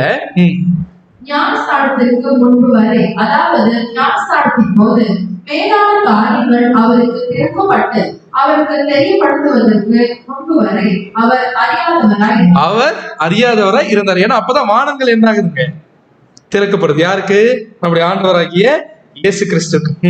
இந்த பிரகாசிப்புதலுக்கு தொடர்ந்து அவர் கற்றுக்கொள்வதற்கு அவைகளை தியானிப்பதற்கும் வேண்டி வனாந்தரத்திற்கு போனார். சோ அவருக்கு ரிவீலான விஷயத்தை தியானிக்கிறதுக்கு தான் எங்க போறார்? அடுத்தது வனாந்தரத்துக்கு போறார். அப்படின்னா என்ன ஆயிருக்கு அப்படின்னு பாத்தீங்கன்னா, ஞானஸ்தானத்துல நம்முடைய ஆண்டவராகிய இயேசு கிறிஸ்துக்கு நிறைய விஷயம் தெரியல. தெரியாமலேயே இந்த இடத்துல எதை ஒப்பு கொடுத்திருக்காரு? தன்னையே ஒப்பு கொடுத்திருக்காரு. பாத்தீங்களா? இதுக்கு பேர் தான் என்னன்னு பாத்தீங்கன்னா அர்ப்பணிப்பு. இது ஆக்சுவலா அதுக்கு ஒரு அருமையான விளக்கத்தை லைஃப் ஆஃப் கிரைஸ்ட்ல பிரதர் கொடுத்திருக்காரு. என்ன அப்படின்னு பாத்தீங்கன்னா, அதுல வினாவும் போது என்ன அப்படின்னு பாத்தீங்கன்னா, தன்னுடைய ஒர்க்கை எப்படி ஸ்டார்ட் பண்ணணும். அதாவது அநேக விஷயங்கள் தெரியல, ஓவராலா சில விஷயங்கள் அப்படி ஆண்டவராகிய இயேசு கிறிஸ்துக்கு தெரியும். அதுல பார்க்கும்போது என்ன ஒருவேளை தெரிஞ்சிருக்கலாம்னு பிரதர் சொல்றாங்க அப்படின்னு பாத்தீங்கன்னா, அவருடைய ஊழியத்தை எப்ப ஸ்டார்ட் பண்ணுன்ற ஒரு விஷயத்த அந்த அந்த ஒரு கான்வர்சேஷனை தெரிஞ்சிருக்கலாம். அதுல ஆசாரியர்களுடைய வேலை பழைய ஏற்பாட்டுல எந்த வயசுல இருந்து ஆரம்பிக்குது அப்படின்னு பாத்தீங்கன்னா 30ல இருந்து என்ன ஆகுது அப்படின்னு பாத்தீங்கன்னா ஆரம்பிக்குன்ற ஒரு விஷயத்தை அண்டர்ஸ்டாண்ட் பண்ணிட்டு அதுக்கப்புறம் தெரிஞ்சுக்கிறாரு. இப்ப இல்ல, நம்ம என்ன பண்ணலான்னு போய் அதுக்கப்புறம் அதுல வசனம் இருக்கும். அதுக்கப்புறம் யாரு கீழ்ப்படிந்திருந்தார் வசனம் இருக்குன்னு பாத்தீங்கன்னா பேரண்ட்ஸ் கீழ்ப்படிந்திருந்தான் இருக்கும். So he is waiting until 30 வரைக்கும் என்ன பண்றாருன்னா வெயிட் பண்றாங்க. ஸோ அந்த கான்வர்சேஷன் அதுக்காக இருந்திருக்கலான்ற ஒரு பாயிண்ட் சொல்றாங்க. ஸோ தம்மை குறித்து புஸ்தக சுருளில் எழுதப்பட்டிருக்கிற அனைத்தையும் குறித்து இயேசு தம்முடைய அர்ப்பணிப்புக்கு முன்னதாக அறிந்தவில்லை என்ற போதிலும் தெரியல, அவரது அர்ப்பணம் முழுமையானதாகவே காணப்பட்டது. அப்படின்னு என்ன அர்த்தம்? என்னன்னே தெரியல, ஆனா அர்ப்பணம் எப்படிதான் இருக்கான், முழுசா என்ன ஆகுது அப்படின்னு பாத்தீங்கன்னா இருக்கு அப்படின்னு சொல்றாரு. ஏன்னா தேவனுடைய சித்தத்தை செய்யத்தக்கதாக அவர் தமது முழு ஜீவியத்தையும் சமர்ப்பித்திருக்கிறார். அவரது சொந்த சித்தமானது மரித்து போயிருந்தது. பிற்பாடு ஒரு குற்றவாளி என தாம் உண்மையில் மரிப்பதையும் தமது உடன்படிக்கையானது குறிக்கின்றது என்று அப்புறமா பாக்குறாரு. 40 டேஸ்ல தெரியுது. என்ன தெரியுதுன்னா சாகணும், ஆனா எப்படி சாகணும் தெரியுது. ஒரு கிரிமினல் மாதிரி என்ன பண்ணணுமா,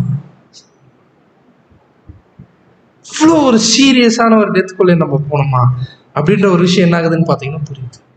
அது மட்டும் இல்ல, 3.5 years எப்படி வாழணும், ஏன்னா எந்த துளியும் பயன்படுத்த முடியாது, நியாயமான உரிமையை பயன்படுத்த முடியாது, இதெல்லாம் தெரியுது. கஷ்டப்பட்டிருப்பாரா, கஷ்டப்பட்டிருப்பாரா, இது தெரியாம கையெழுத்து போட்டுமே யோசிச்சிருப்பாரா? அதுதான் பாருங்க, கான்செக்ரேஷனுடைய டெப்த் இதுதான். அர்ப்பணம் பண்ணதுதான் இதுதான். ஏன்னா தேவனுடைய சித்தத்தை ஏன் தெரியுமா அவருக்கு எதுவுமே விஷயம் தெரிஞ்சிருக்காது. தேவனுடைய சித்தத்தை தவிர மற்றபடி அனைத்திற்கும் என்ன வர்றாங்க, மறிச்சிருந்தார். அதனாலதான் சொல்றாரு நம்முடைய ஆண்டவராகிய லூக்கா 9:58 அதற்கு இயேசு, நரிகளுக்கு குழிகளும் ஆகாயத்து பறவைகளுக்கு கூடுகளுக்கும் உண்டு, மனுஷகுமாரனுக்கோ தலை சாய்க்க இடம் இல்லை. ஏன்? ரைட்ஸ் இருக்கா இல்லையா? என்ன பண்ணிட்டாருங்க அந்த இடத்துல? அவரு முழுமையாக நம்முடைய ஆண்டவராகிய இயேசு கிறிஸ்து கொடுத்துட்டார் அப்படின்றத நம்ம பார்க்கணும்.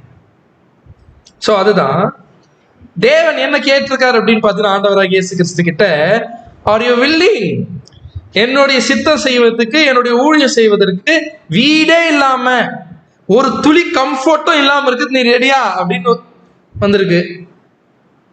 ஒரு பாயிண்ட் டைப் ஆயிருக்கு எதுல, பத்திரத்துல. அதையும் பார்த்து என்ன சொல்லியிருக்காரு நம்முடைய ஆண்டவராகிய இயேசு கிறிஸ்து.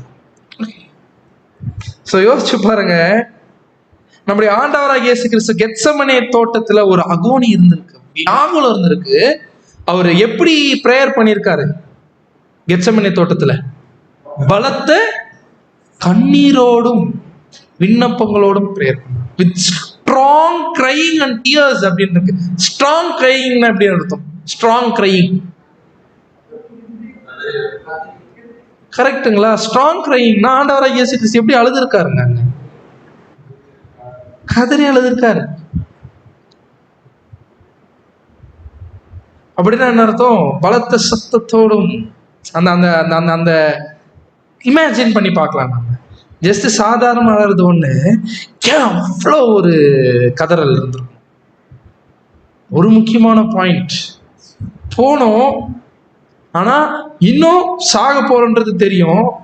என்னென்னலாம் அடுத்த விஷயங்கள் இருக்குதுன்னு கொஞ்சம் யாருக்கும் தெரியல, அவருக்கும் தெரியல. சில விஷயத்த தேவன் அவருக்குன்னு என்ன பண்ணிருக்காருன்னு பாத்தீங்கன்னா ரிசர்வ் பண்ணி வச்சிருக்காரு. அது கரெக்டா காட்ட வேண்டிய தேவன் தேவன் என்ன பண்ணுவார் அந்த இடத்துல காட்டவும் என்ன பண்ணாரு அப்படின்னு பாத்தீங்கன்னா போறாரு. ஏன்னா என்ன சுச்சுவேஷன் நடக்க போகுதுன்னு என்ன ஆகுதுன்னு பாத்தீங்கன்னா தெரியல. ஏன்னா இந்த சுச்சுவேஷன்ல கொஞ்சம் மிஸ் ஆனாலும் என்ன ஆயிடும்? யாருக்கே உயிர் தேர்தல் இருக்காது, கிறிஸ்துவுக்கே உயிர் தேர்தல் இருக்கா. தேவனுடைய பிளான் என்ன ஆயிரும் பாத்தீங்கன்னா அங்க கொலாப்ஸ் ஆயிரும். எப்பேற்பட்ட ப்ரெஷர்! நாம கூட சொல்ல ரொம்ப ப்ரெஷரா இருக்குங்க அப்படின்னு, அதெல்லாம் ஒரு ப்ரெஷரா யோசிச்சு, ஒரு ஸ்ட்ரெஸ்ஸா இருக்குங்க அப்படின்னு.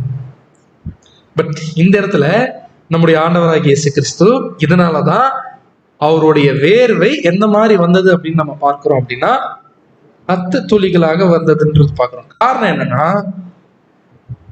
எப்ப வருமாமா அது? ஸ்ட்ரெஸ் உச்சக்கட்டத்துல போகும்போது வரும். ஏன் ஸ்ட்ரெஸ் அப்படி அந்த இடத்துல உச்சக்கட்டத்துல வந்திருக்கு? ஏன்னா தேவனே இது வரைக்கும் நான் கரெக்டா செஞ்சுட்டேன், இதுக்கப்புறம் நான் பண்ணுவேனா? அதனாலதான் என்ன பாயிண்ட் வைக்கிறார், இந்த பாத்திரம் என்னை விட்டு நீங்க கூடுமானால் நீங்க கூடும், ஆனாலும் எவ்வளவு பியூட்டிஃபுல் பாயிண்ட் பாருங்க. அப்படின்னு என்ன அர்த்தம்? இந்த பாத்திரம் என்னை விட்டு நீங்க கூடுமானால் நீங்க கூடும் அப்படின்னு என்ன அர்த்தம்? நீங்க கூடும் அப்படின்னு என்ன அர்த்தம்னா, தேவனே ஒருவேளை இந்த பிளான நான் செய்யாம இருக்கணும்னா கூட என்ன ஆகலாம், ஏன்னா இது உச்சக்கட்ட பிரஷர், உச்சக்கட்ட பிரஷரு. ஏன்னா மிஸ் ஆயிட்டுனா தேவனுடைய திட்டம் கொலாப்ஸ் ஆயிரும், தேவனுடைய பிளான் கொலாப்ஸ் ஆயிரும். யாரே பொய்யராயிருவாரு, பிதாவே போயிருவாரு. எப்பேற்பட்ட ஒரு ரெஸ்பான்சிபிலிட்டி இருக்கு கிரைஸ்டுக்கு. அப்போ அதனாலதான் என்ன பண்ண முடியல, ஒரு கம்ஃபர்ட் தேடுறாரு. ஒரு கல்லெறி தூரத்துல இருந்து சீஷர்களை விட்டு யார் மட்டும் இவங்களை விட்டு வரார்? 3 பேர். யாரு? Peter, John, James. ஏன்னு பாத்தீங்கன்னா 12ல க்ளோஸ் 3 பேரு. என்ன தேடி இருக்காருன்னா ஹியூமன் கம்ஃபர்ட் தேடி இருக்காரு ஆண்டவராகிய. யாருன்னா ஒரு ஆறுதல் அந்த இடத்துல என்ன பண்ணிருக்காரு அப்படின்னு பாத்தீங்கன்னா தேடி இருக்கிறாரு.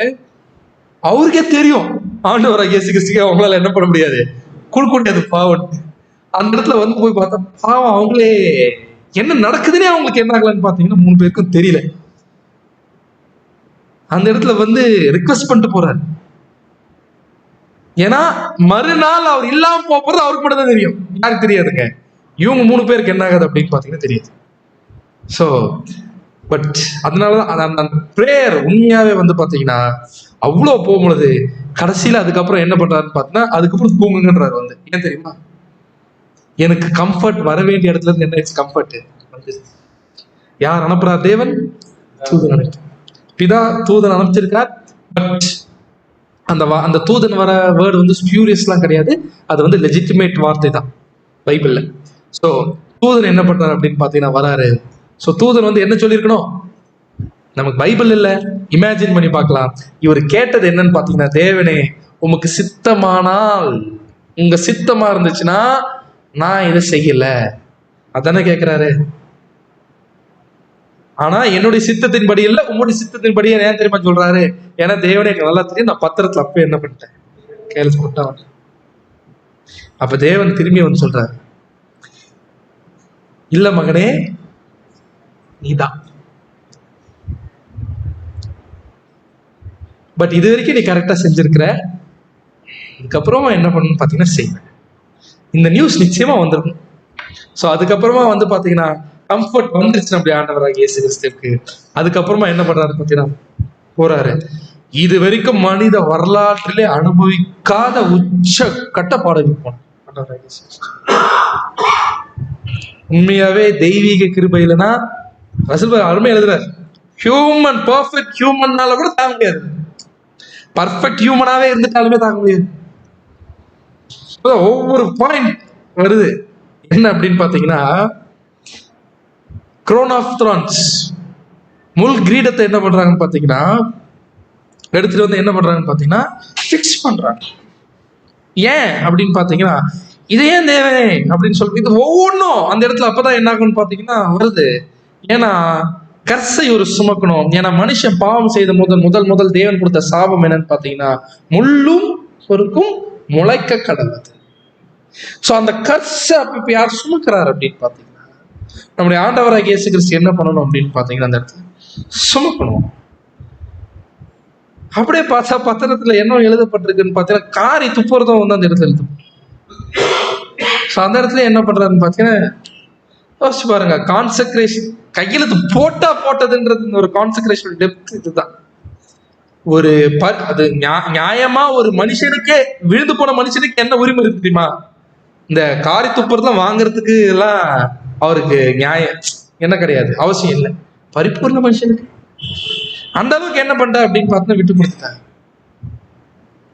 ஆனாலுமே நல்லா இந்த இடத்துல ஒரு பாயிண்ட் புரிஞ்சுக்கணும், கிறிஸ்துவனுடைய உயிர் போனோம்னா யாராலையும் என்ன பண்ண முடியாது, எடுக்க முடியாது. இப்போ ஒரு ஒரு ஒரு பெரிய பிளான் என்ன பண்ணணும்னு பாத்தீங்கன்னா தேவன் செய்யணும். இந்த பாயிண்ட் வரைக்குமே போறாரு, உச்சக்கட்ட பாடுகள், பிலாத்து, ஏரோது மாத்தி மாத்தி கொண்டு போறாங்க. ஒரே ராத்திரியில 6 ட்ரையல்ஸ் ஆண்டவராகிய எல்லா இடத்துலயும் உரிமைகள் என்ன பண்ணப்படுதுன்னு பாத்தீங்கன்னா மீறப்படுது. நியாய சங்கம்லாம் ஆக்சுவலா நீங்க நைட்டு கூடியே இருக்கக்கூடாது, leave. Passover season 1 week என்னன்னு பாத்தீங்கன்னா ஹாலிடே ஏறக்குறைய. அதுவும் இல்லாம விசாரணையில இருக்கணும் அப்படின்னு சொல்லும் பொழுது லாயர் எல்லாம் என்ன பண்ணக்கூடாதுன்னு பாத்தீங்கன்னா விசாரிக்க கூடாது. அட்லீஸ்ட் வந்து பாத்தீங்கன்னா கோர்ட்ல டைப்ரைட்டர் இருப்பாங்க பாத்தீங்களா, எதுக்கு பேசுற எல்லா கான்வர்சேஷனும் ரெக்கார்ட் பண்ற அந்த மாதிரி ரெக்கார்ட் பண்றவர் வந்து அங்க இருக்கணும். அவர் அன்னைக்கு இல்லை. ஏன் இல்லை? ஏன்னு பார்த்தீங்கன்னா இங்க ஒண்ணு சொல்றது அங்க ஒண்ணு போய் சொல்றது. பிலாத்து கிட்ட போய் என்ன சொல்றது, அதாவது இங்க யூதர்கள் கிட்ட விசாரிக்கும் பொழுது வந்து இவர் தேவாலயத்தை என்ன பண்றாரு, இவரு இடிச்சு போடுன்றது. ஆனா பிலாத்து கிட்ட இதை கொண்டு போய் பேச முடியாது. நீ தேவாலயத்துல அடிச்சு போடு, எதனா அடிச்சு போடு, அவருக்கு என்ன அவசியம்? ரோமன் கவர்னருக்கு இவங்களை பிடிச்சி உள்ள போட்டுருப்பாரு. அங்க போகும்பொழுது என்ன பேசுறதுன்னு பாத்தீங்கன்னா, இவர் யூதருக்கு என்னவாமா இவரு ராஜாவான்ட்டு. சோ இத்தனை கிரிமினல் நடக்குது, இத்தனையும் தெரியும், அத்தனை உரிமைகளும் மீறப்படுது. சந்தோஷமா என்ன பண்ணிட்டாரு, இது எல்லாத்தையும் என்ன பண்ணான்னு பாத்தீங்கன்னா தாங்கிட்டாரு. இது எல்லாத்தையும் உயிர் போல. ஆனா ஒரு மிகப்பெரிய ஒரு நிழல்ல ஒரு ரகசியம் இருக்கு. அந்த நிழல்லையே ரகசியம் இருக்கு.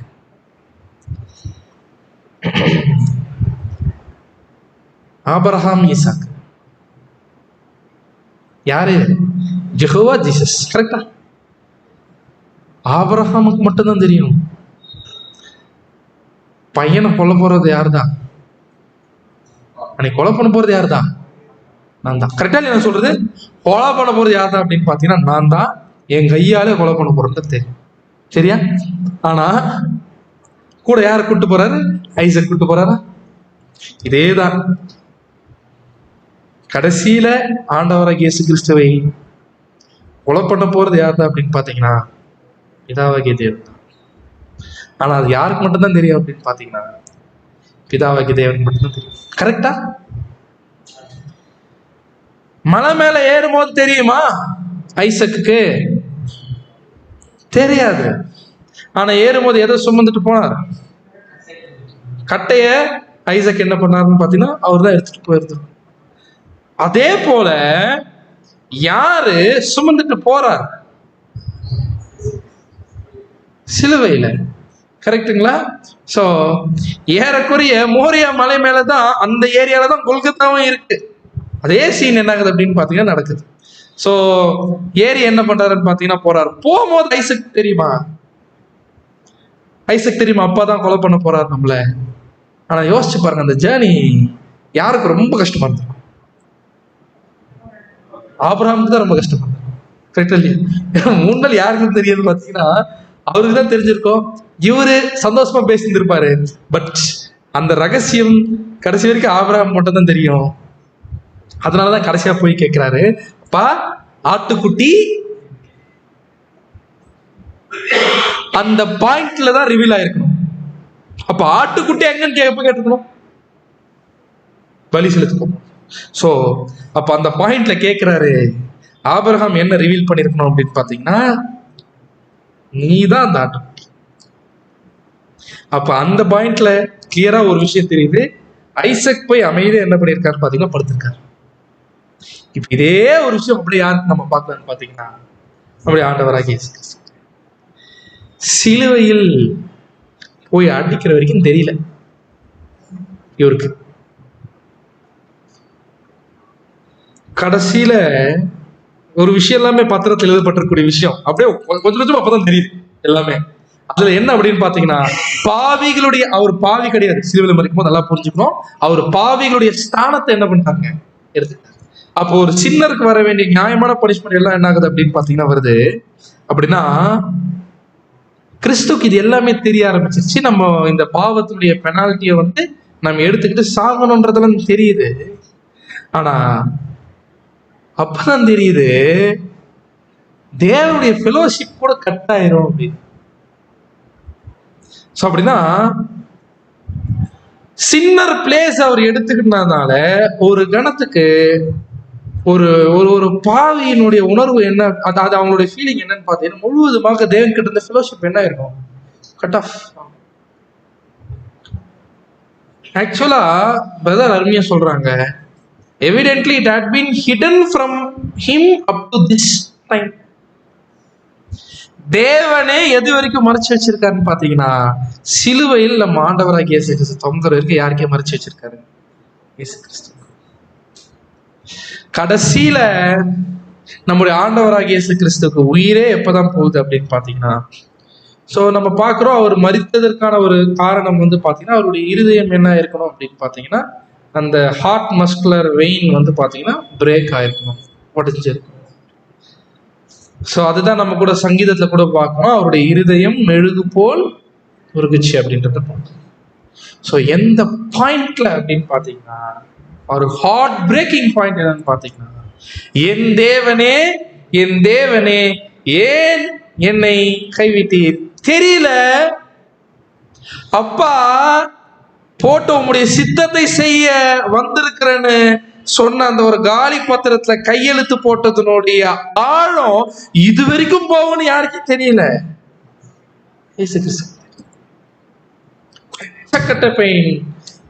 இதுக்கப்புறம் தெரிஞ்சிருச்சு, இனி ஏன்னா கான்பியர் அவரால் உண்மையாவே தாங்கிக்க முடியாத ஒரு விஷயம். எத்தனை யுகம் யோசிச்சு பாருங்க, எவ்வளவு தூரம் ஒன்னா இருந்த அப்பா, அவருக்கு இருந்த ஒரே ஃபெலோஷிப் அவரால் ஜீரணிக்க முடியாத ஒரு விஷயம் தெரிஞ்சிருச்சு. ஆனா கடைசியில என்ன சொல்லிதான் மறிக்கிறார், என் ஆவியை ஒப்புவிக்கிறேன் ஏன் தெரியுமா சொல்றாரு, ஏன்னா கடைசியில இந்த ஒரு விஷயத்தை ஏற்றுக்கொள்றாரா ஏற்றுக்கொள்ளலையா இயேசு கிறிஸ்து. இந்த விஷயத்த என்ன பண்ணிட்டாருங்க, அவருதான் என்ன பண்றாருன்னு பாத்தீங்கன்னா, ஏன்னா கான்செக்ரேஷன் என்ன பண்ணிட்டேன் நான் ஜார்டன்ல, எது வேணா நீங்க பண்ணுங்க, ஹியூமன் ரைட்ஸே விட்டு கொடுத்துட்றேன், இதுல விட்டு கொடுக்கறதுல எதுவும் இருக்கு அப்படின்னு பாத்தீங்கன்னா, நீங்க என் கூட பேசாம இருக்கிறது இருக்கு, அப்பா நான் என்ன பண்றேன்னு பாத்தீங்கன்னா விட்டு கொடுக்குறேன். ஏன்னா கடைசியில இந்த இடத்துல ஆபிரகாம் தான் ஈசாக்கு என்ன பண்ணார் பார்த்தா வெட்டார். இது யாருக்கு உச்சக்கட்ட pain, physical pain, mental pain இருந்தாலும் பிதாவாகிய தேவன் ஒரு கணம் யோசிச்சு பார்க்கலாம். அவர் மறந்துடும் நம்ம அடிக்கடி இந்த ஒரு விஷயத்தை யோசிக்கும் பொழுது அவ்வளோ ஒரு வேதனை இருந்திருக்கும் அவருக்கு. ஸோ அந்த இடத்துல கட் ஆஃப் ஜீவனை வெற்றதே யாருதான்னு பார்த்தீங்கன்னா, நம்முடைய பிதாவாகிய தேவன் என்ன பண்ணிட்டாருன்னு பார்த்தீங்கன்னா ஹேண்ட் ஓவர் பண்ணிட்டாரு. ஹேண்ட் ஓவர் பண்ணி டெபாசிட் பண்ணியிருக்காரு. யோசிச்சு பார்க்கலாம், சாதாரண ஒரு பலியை சாக்ரிஃபைஸ் நம்முடைய ஆண்டவராகிய இயேசு கிறிஸ்து நமக்காகவும் சரி உலக ஜனங்களுக்காகவும் சரி என்ன பண்ண காணும்னு பார்த்தீங்கன்னா செய்யணும். இப்பேற்பட்ட ஒரு அர்ப்பணிப்பு என்ன பண்ணியிருக்காருன்னு பார்த்தீங்கன்னா செஞ்சிருக்காரு. அர்ப்பணிப்புனா என்னன்றதுடைய ரோல் மாடல் இதுதான். அதனாலதான் நம்முடைய ஆண்டவராகிய இயேசு கிறிஸ்து ஒரு விஷயத்தை செய்ய சொல்லிட்டு போறாரு, என்னை நினைவு கூறும்படி இதை என்ன பண்ணுங்க நீங்க செய்யுங்க.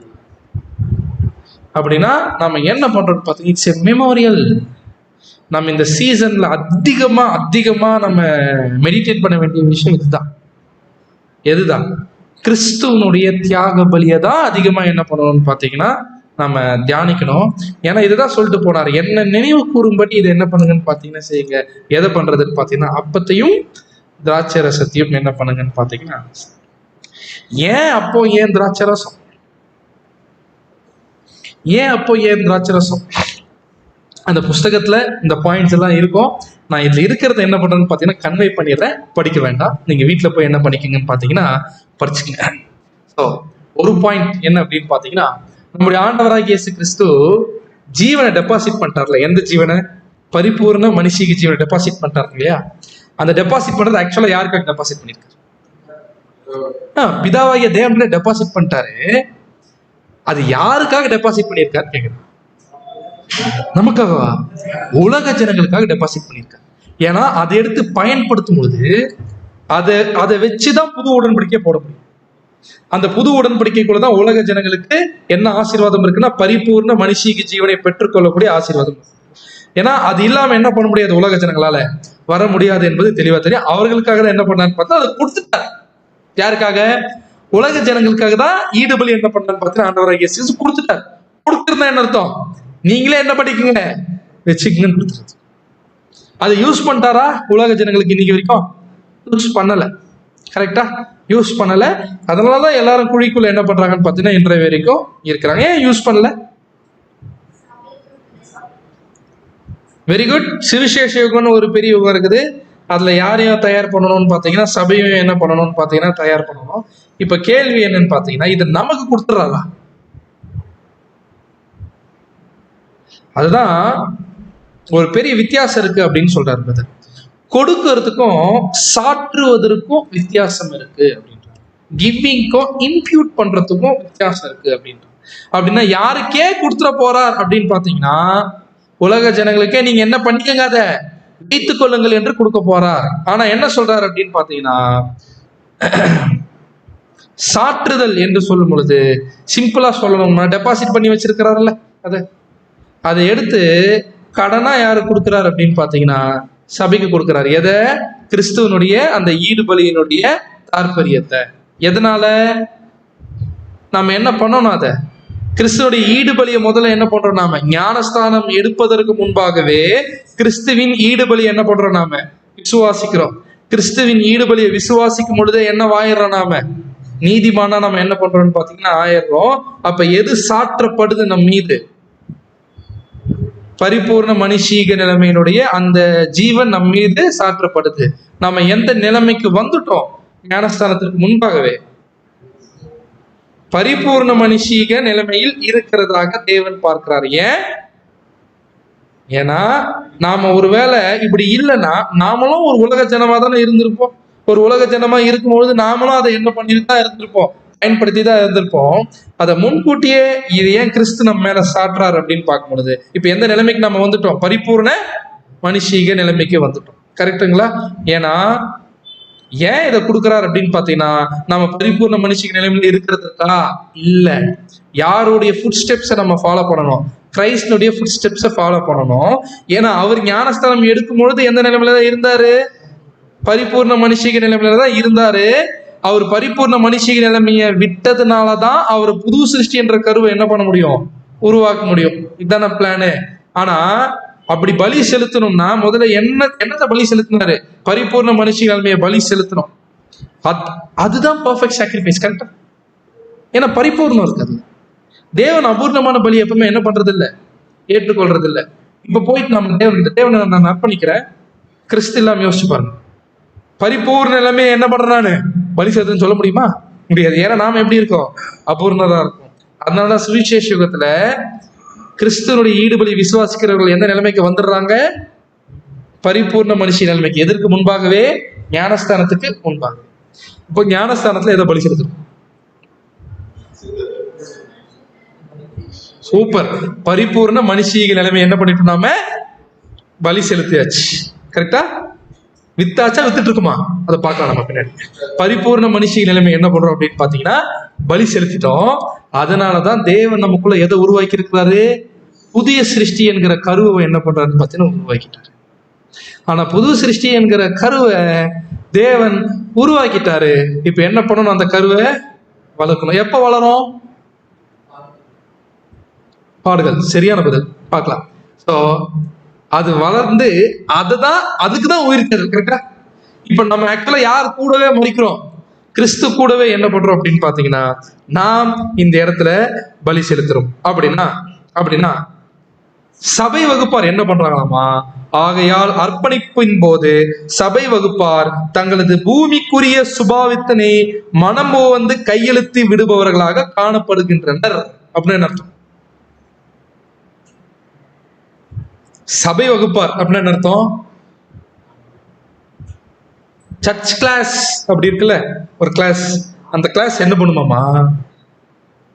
தங்களது பூமிக்குரிய சுபாவத்தினை மனமோ வந்து கையெழுத்து விடுபவர்களாக காணப்படுகின்றனர்.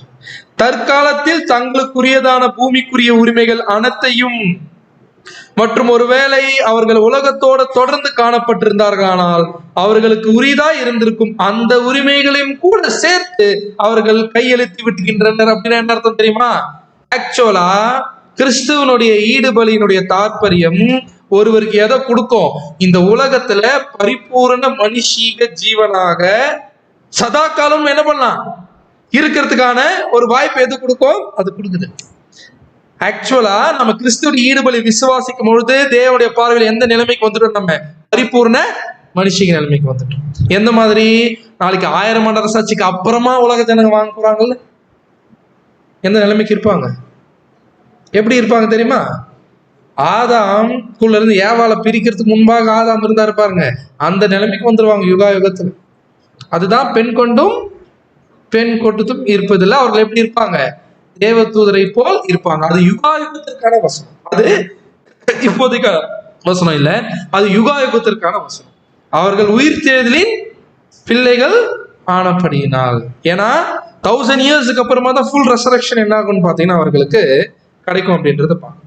ஸோ அங்க நம்ம பார்க்கும்போது அங்க அந்த நிலைமையில இருப்பாங்கல்ல, அந்த நிலைமை எப்பயோ வாங்கிட்டோமா? நாம இப்போ ஈடுபலி விசுவாசிக்கிறது மூலமாவே வாங்கிட்டோம்.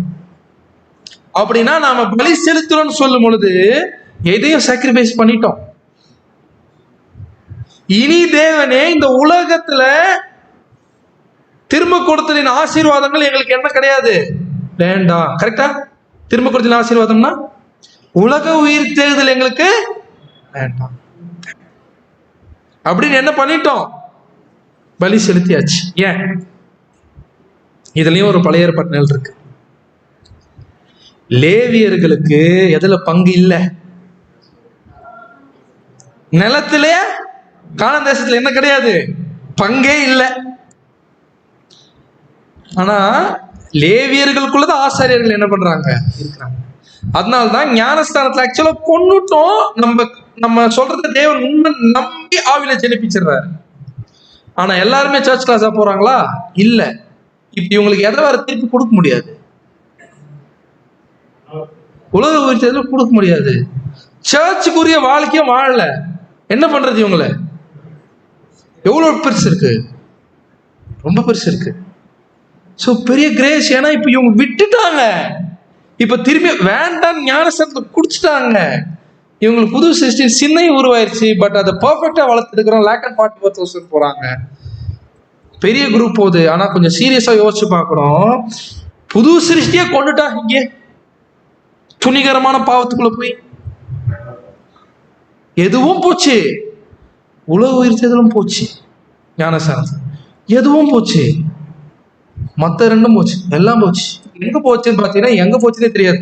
நமக்கு ஒரு ஜீவன் நாளைக்கு வெளியிறக்கமான ராஜ்யத்துல அதை காணாம போயிடுச்சுன்றாங்க செகண்ட். அது ரொம்ப ரொம்ப சீரியஸான ஒரு கேட்டகரி. ஆனா ஒரு விஷயத்த நம்ம யோசிக்கணும். கிறிஸ்து டெபாசிட் பண்ணது யாருக்கு கொடுத்துடல, நமக்கு கொடுத்துடல. கரெக்டுங்களா? அது ஆக்சுவலா யாருக்கா கொடுத்துட்டாரு அப்படின்னு பாத்தீங்கன்னா ஆதாமுக்காக கொடுத்து வச்சிருக்கிறார். ஆதாமுடைய அக்கௌண்ட்ல போய் சேரணும். அது போய் சேரத்துக்கு முன்னாடி இப்ப நாம என்ன பண்றோம், இதை வாங்கி யூஸ் பண்றோம். சபையும் பிறல் குடும்பமும் வாங்கி ரிலீஸ் ஆன பிறகுதான் யாருக்கு போகும், அது இருக்குது உலக ஜனங்களுக்கு முழுசா என்ன பண்ணிடுவார் அப்படின்னு பாத்தீங்கன்னா அதை நம்முடைய ஆண்டவராக இயேசு கிறிஸ்து என்ன பண்ணிடுவார்னு பாத்தீங்கன்னா கொடுத்துருவார். கரெக்டா? அதை நம்முடைய ஆண்டவராக இயேசு கிறிஸ்து வந்து கொடுத்துருவார். ஆக்சுவலா இந்த அப்பம் எதை அடையாளப்படுத்துது அப்படின்னு பாத்தீங்கன்னா கிறிஸ்துவின் மாம்சம். கிறிஸ்துவின் மாம்சம் இப்ப எதை அடையாளப்படுத்துது? அவருடைய பரிபூரண மனுஷீக நிலைமை.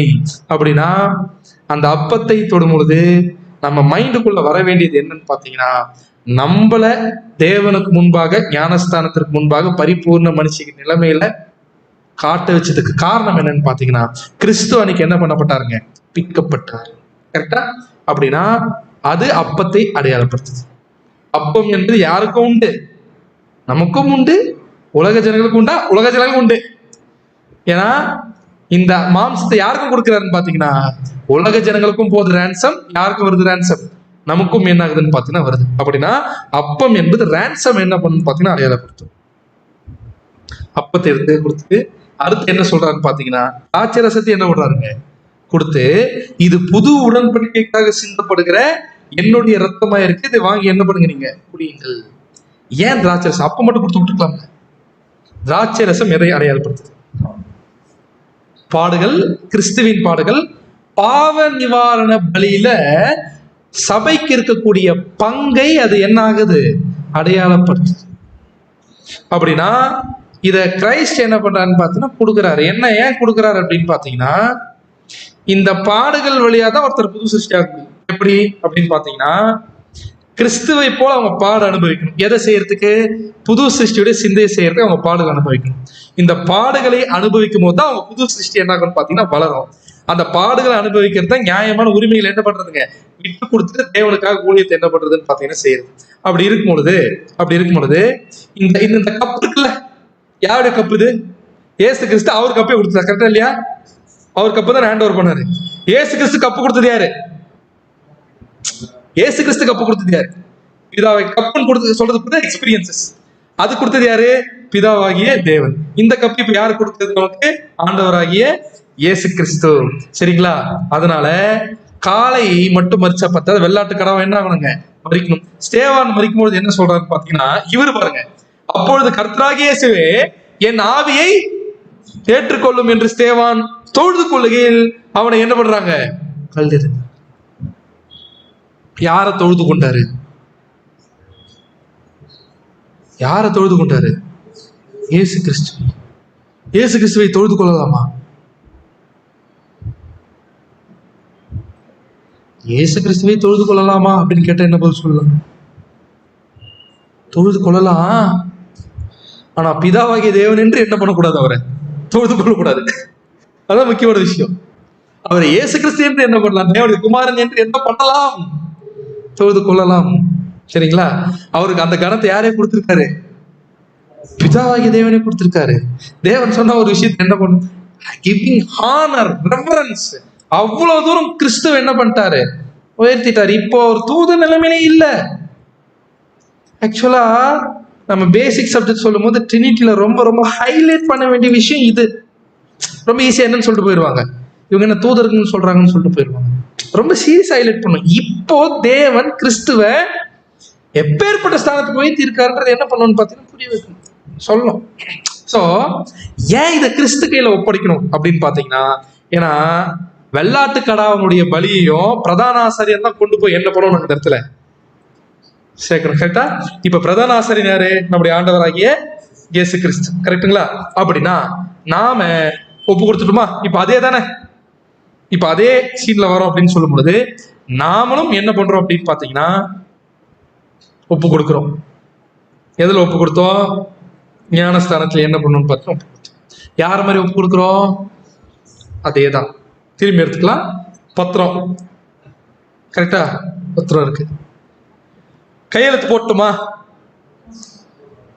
போட்டாச்சு. சரி, ஓகே. இப்போ என்னுடைய இப்படி கேட்கிறேன் நான் கொஸ்டின், வீடு வித்துட்டுமா? இல்லையா? அப்படின்னா சீரியஸா யோசிச்சு பார்க்கலாம், எதில் கையெழுத்து போட்டு கொடுத்துருக்கோம்? வித்து பத்திரம். தேவனே என்ன வேணா நீங்க என்ன பண்ணுங்க, ஆனா சில விஷயம் நமக்கு தெரியும். அந்த வித்து பத்திரத்தோட இருக்கக்கூடிய ஒரு இம்ப்ளிகேஷன்ஸ் எல்லாம், ஜீவ உரிமையை கிறிஸ்து கொடுத்துட்ட மாதிரி நான் என்ன பண்ணிடுறேன்? கொலை பண்ணிடுறேன், கொன்னுடுறேன் அப்படின்னு சொல்லிட்டு கையெழுத்து போட்டோம். எந்த உரிமை? நியாயமான எல்லா உரிமைகளையும்.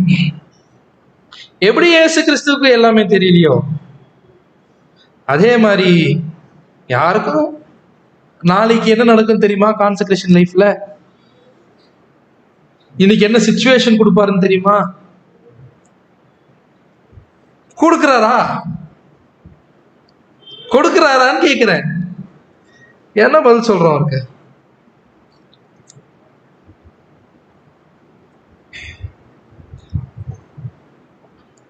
என்ன பதில் சொல்றோம்? ஏன்னா நம்ம ஈசாக்கின் வகுப்பார் தானே. பவுல் சொல்ற, சகோதரரே, ஈசாக்கை போல நாம் வாக்குத்தத்தத்தின் பிள்ளைகளா இருக்கிறோம். அப்படின்னா இந்த இடத்துல நம்ம என்ன பதில் சொல்றோம்? வாழும் உரிமையை எப்பயும் என்ன பண்ணிட்டோம்? ஞானஸ்தானத்திலே கொண்டாச்சு. வாழும் உரிமையை கொள்றதா என்ன சொல்லுங்க? எந்த வாழும் உரிமையே கிடையாது இப்ப நமக்கு. அதாவது எங்கேயே வேணான்னு ஆச்சு. ஏதேன் தோட்ட வாழ்க்கையே வேண்டாம் என்று என்ன பண்றோம்னு பாத்தீங்கன்னா சொல்லிட்டோம். கரெக்டா? அப்படின்னா ஞானஸ்தானத்துக்கு அப்புறம் நம்ம யார் கிடையாது? மனுஷனா? ஏன் மனுஷன் இல்ல? நான் மனுஷனே இல்லைன்றது எழுதி கொடுத்து வந்தது யார் தான்? நாம தான். கரெக்டா? அப்படின்னா ஜீவ உரிமையை விட்டு கொடுக்கறது என்ன? நம்ம எக்ஸாம்பிள் பிராக்டிகலா சொல்லணும். கடனை திரும்பி கொடுக்கறதுல நீதி செலுத்துறது வாகன கடனை திரும்பி கொடுக்கறது எப்படி தெரியுங்களா? ஜீவ உரிமையை விட்டு கொடுக்கறது. ஒருவேளை நான் கடன் கொடுக்க முடியாம போங்க அப்படின்னு சொல்றோம் பாத்தீங்களா? சரி, பரவாயில்ல, என்ன பண்ணுங்க, திருப்பி நம்ம வாங்குறது என்ன அப்படின்னு பாத்தீங்கன்னா நியாயம் தானே, உரிமை தானே. ஒருவேளை முடியவே முடியலன்ட்டாங்க, என்ன பண்ணலாம்?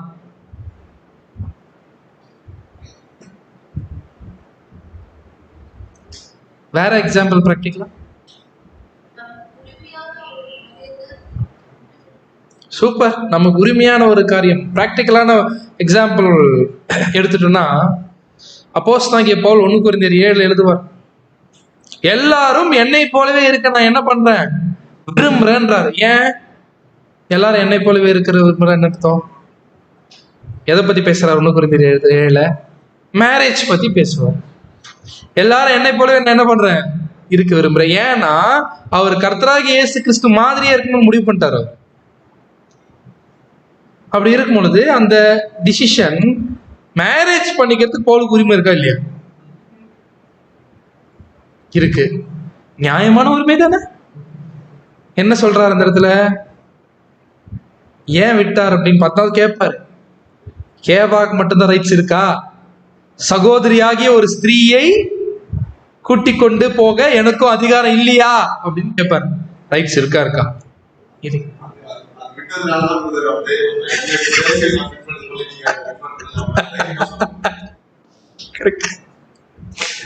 விட்டதுனால சொன்னார் அவர், என்ன ஃபாலோ பண்ண. குட்.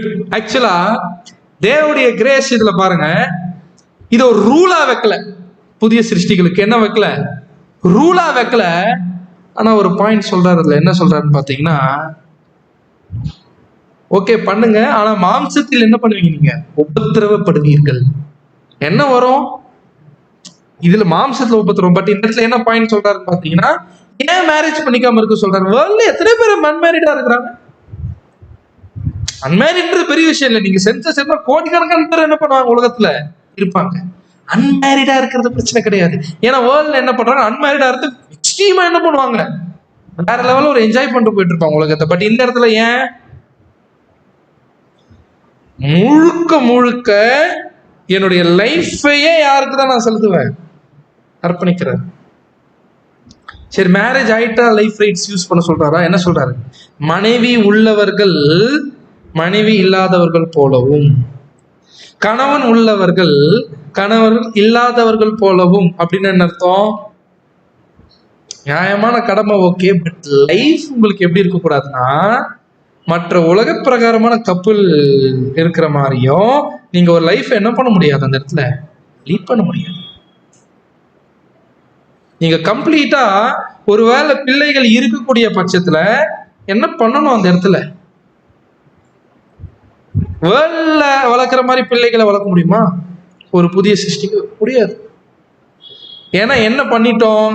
ஞானஸ்தானத்துல கையெழுத்து போட்டு ட்ரூத்துக்காக எவ்வளவு தூரம் சாக்ரிஃபைஸ் பண்ணலாம், எவ்வளவு தூரம் ரிஸ்க் எடுக்கலாம், மீட்டிங்ஸ் வர்றது எல்லாமே. ரீசன் எதுனா சொல்ல முடியுமா? நிறைய சூழ்நிலைகள் வரலாம். ஏன்னா நம்ம சொல்றது என்னதான், பிராக்டிகலா சொல்றது என்ன, சிச்சுவேஷன்ஸ். லைஃப்ல இருக்கிறோம், பிரச்சனைகள் வீட்டுல இருக்கிறோம், எல்லாமே இருக்கும். அந்த சூழ்நிலை ஆக்சுவலா அனுமதிக்கிறது யாரு தான்? தேவன் தான் அனுமதிக்கிறாரு. அப்படின்னா அந்த சூழ்நிலையை மேற்கொண்டு நம்ம வரணுமா, சூழ்நிலையை காரணமா சொல்லணுமா? மேற்கொண்டு வரணும். ஏன் மேற்கொண்டு வரணும்னு பாத்தீங்கன்னா, நீங்க இந்த விஷயத்தெல்லாம் 53 பேசிக் சப்ஜெக்ட் எடுக்கும்போது என்ன பண்ணல, சொல்லவே இல்லை. நியாயம்தான், இயேசு கிறிஸ்துவுக்கே சொல்லல. கரெக்டா? இயேசு கிறிஸ்துவுக்கே என்ன பண்ணல, சொல்லல. உண்மையா ஒரு பிரதர் வந்து கேட்டாங்க என்கிட்ட, இந்த செகண்டத்தை பத்தில முதல்ல நீங்க என்ன பண்ணலாம், பேசிக் சப்ஜெக்ட்ல சொல்ல, நீங்க வந்து பேப்டிஸ்ட்ல எடுத்த பிறகு என்ன பண்றீங்க, என்னென்ன பேசிருக்கீங்க அப்படின்னா, பாயிண்ட் என்னன்னு பாத்தீங்கன்னா, ஆக்சுவலா அர்ப்பணிப்பு. தேவன் என்னதான் கேட்டார், அர்ப்பணிப்பு பத்தி சொல்லியாச்சுல, தேவனுடைய சித்தத்தை பத்தி செய்யறது சொல்லியாச்சுல. அப்படின்னா பேப்டிஸ்ட்ல என்ன சொல்லிட்டு வந்தோம், கையெழுத்து போட்டோமா போடலையா, வேற யாரும் கையெழுத்து போடலையே, யாரையும் நம்ம வற்புறுத்தலையே, யாரும் மிரட்டியா சைன் வாங்கின பேப்டிஸ்டுக்கு, யாரதான் வந்தோம் அப்படின்னு பாத்தீங்கன்னா, நாமளே தான் என்ன பண்றோம்னு பார்த்தீங்கன்னா வந்தோம். வந்துட்ட நாம என்ன பண்ணியாச்சு, ஞானஸ்தானத்திலேயே நியாயமான உரிமைகள் எல்லாம் பலி செலுத்தி. அப்ப லைஃப் எப்படிதான் இருக்கணும் நமக்கு. அப்போ இதுதான் கிறிஸ்துவுடைய ஈடுபலியை விசுவாசிச்சுட்டு, அதனால் அந்த பிரெட் எடுத்து சாப்பிட்டதுனாலதான் நம்ம பரிபூர்ண மனுஷனா ஆனோம். அடுத்தது என்ன பண்ணிட்டோம், நாம அந்த பரிபூர்ண மனுஷிக்கு நிலைமையவே பலி செலுத்திட்டு அந்த பலியின் ஜீவம் வாழ்ந்து கொண்டிருக்கிறத பாத்திரத்தில் என்ன பண்றது, பானம் பண்றது. இதுதான் சொல்றாரு, என் மாம்சத்தையும் ரத்தத்தையும் புசிக்காவிட்டால் அவனுக்குள்ள என்ன கிடையாது, ஜீவன் இல்லை. அப்படின்னா பிரதர், மெமோரியல் அனுசரிச்சிட்டதுனால யாரும் சபையாக போறது இல்லை. அப்படின்னா மெமோரியலை கை வைக்கணும்னா என்ன அர்த்தம், கிறிஸ்துவோடைய ஈடுபலியை விசுவாசிச்சுட்டு பாடுகளை அனுபவிக்காவிட்டால் ஒருவருக்குள்ள என்ன இல்லை, ஜீவன் இல்லை. இதை செய்யாம வந்து அங்க நம்ம அனுசரிக்கும் பொழுது அது என்னதான் அன்னைக்குன்னு பாத்தீங்கன்னா, அது ஒரு நல்ல ஒரு பிரெட்டும், அது ஒரு நல்ல ஒரு கிரேப் ஜூஸ் தான். அதுல ஒரு விஷயமே ஆக்சுவலா இல்லை, அதுல ஒரு விஷயமே வந்து ஆக்சுவலா வந்து இல்லை. சில சமயத்துல பைபிள் ஸ்டூடெண்ட்ஸ்ல என்ன நடக்கும் அப்படின்னு பாத்தீங்கன்னா, வருஷம் ஃபுல்லா ஒரு சபைக்கே வர மாட்டார், வருஷம் ஃபுல்லா எக்லிஷியாவுக்கு வர மாட்டார், வருஷம் ஃபுல்லா எக்லிஷியாவுக்கே வராம கரெக்டா எப்போ வருவாங்கன்னு பாத்தீங்கன்னா, மெமோரியல் சமயத்துல என்ன பண்ணுவாங்க வருவார். ஏன், பாவ மன்னிப்பா இது. ஆக்சுவலா இன்னும் அத்தனை ராங் கான்செப்ட் கூட இருக்கலாம் பைபிள் ஸ்டூடெண்ட்குள்ள. அன்னைக்கு வந்து நம்மள பாவங்கள் எல்லாம் என்ன பண்றது, எப்பவே பரிபூர்ண மனுஷனா பாத்துட்டாரு ஞானஸ்தானத்துக்கு முன்னாடி. நாம பாவ நிவாரண பலி, நான் ஒரு பாவ நிவாரண பலி என்று நம்முடைய அர்ப்பணிப்பை ரினியூ பண்ணக்கூடிய நாள் அது. நம்ம அர்ப்பணிப்பை ரினியூ பண்ணணும், கிறிஸ்துவனுடைய பலியை நினைவு கூர்ந்து அவருடைய தியாகத்தை நினைவு கூறக்கூடிய விஷயம். நம்ம பாவத்தை அறிக்கின்றக்கூடிய நாள் எது கிடையாது ஆக்சுவலா அப்படின்னு பாத்தீங்கன்னா, இது இல்லை. சோ அப்படின்னா ஒரு விஷயம், நம்மளுடைய ஆண்டவராகிய இயேசு கிறிஸ்து ஜீவனை கொடுத்தாலே உலக ஜனங்களுக்கு என்ன போயிடும், ஜீவன் கிடைச்சிடும் இல்லையா. ஏன் இவ்வளவு ஒரு குருசிபிக்ஷன், ஏன் இவ்வளவு எக்ஸ்ட்ரீமான பாடுகள் வச்சார் தேவன்? மறிக்கிறது எப்படின்னா மறிச்சிருக்கலாம், ஜீவனை கொடுக்கணும், இவ்வளவு பாடுகள் ஏன்? அந்த எலமெண்ட்டை தேவன் ஆட் பண்ணியிருக்காரு. அதான் நம்ம வாசிக்கிறோம், அவர் குமாரனா இருந்தும் பட்ட பாடுகளினாலே கீழ்ப்படுதலை கற்றுக்கொண்டு தாம் பூரணரான பின்பு தமக்கு கீழ்ப்படுகிற யாவரும் நித்திய ரட்சிப்பை அடைவதற்கு காரணமானார். நல்லா கவனிக்கலாம் இந்த வசனத்தை. அவர் குமாரனா இருந்தும், யாரு? ஆண்டவராகிய இயேசு கிறிஸ்து. பட்ட பாடுகளினாலே, அவருக்கு வந்த பாடுகள், கீழ்ப்படுதலை கற்றுக்கொண்டு தாம் பூரணரான பின்பு அப்படின்னு இருக்கு. அப்படின்னா அவர் எடுத்த உடனே என்னவா இல்லையா? சூப்பர், அவர் பூரணரா இல்ல. எதுல? பரிபூர்ண மனுஷன் இல்லையா, அதுல இல்ல, புது சிருஷ்டி. சூப்பர். ஏன்னா புது சிருஷ்டி என்ற கருதான் எங்க உருவாகுது. இப்ப ஏதோ பூரணப்படுத்தணும், புது சிருஷ்டி வளரணும். புது சிருஷ்டி எப்போ வளருது அப்படின்னு பாத்தீங்கன்னா, தேவன் பாடுகளை அனுமதிக்கிறார், சூழ்நிலையில அனுமதிக்கிறார். அந்த சூழ்நிலையில டெஸ்ட் வைக்கிறார். உதாரணத்துக்கு இப்போ ப்ராக்டிக்கலாவே நீங்க கம்பெனிஸ்லாம் பார்த்துருப்பீங்க, டியூரபிலிட்டி டெஸ்ட் பார்ப்பாங்க.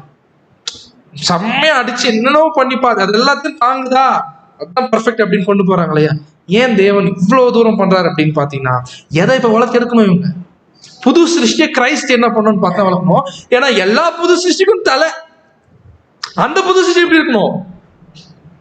சோ அப்ப என்ன பண்றாருன்னு பாத்தீங்கன்னா, இவ்வளவு விஷயத்தின் தேவன் என்ன பண்றாருன்னு பாத்தீங்கன்னா அந்த இடத்துல ஃப்ரேம் பண்றாரு.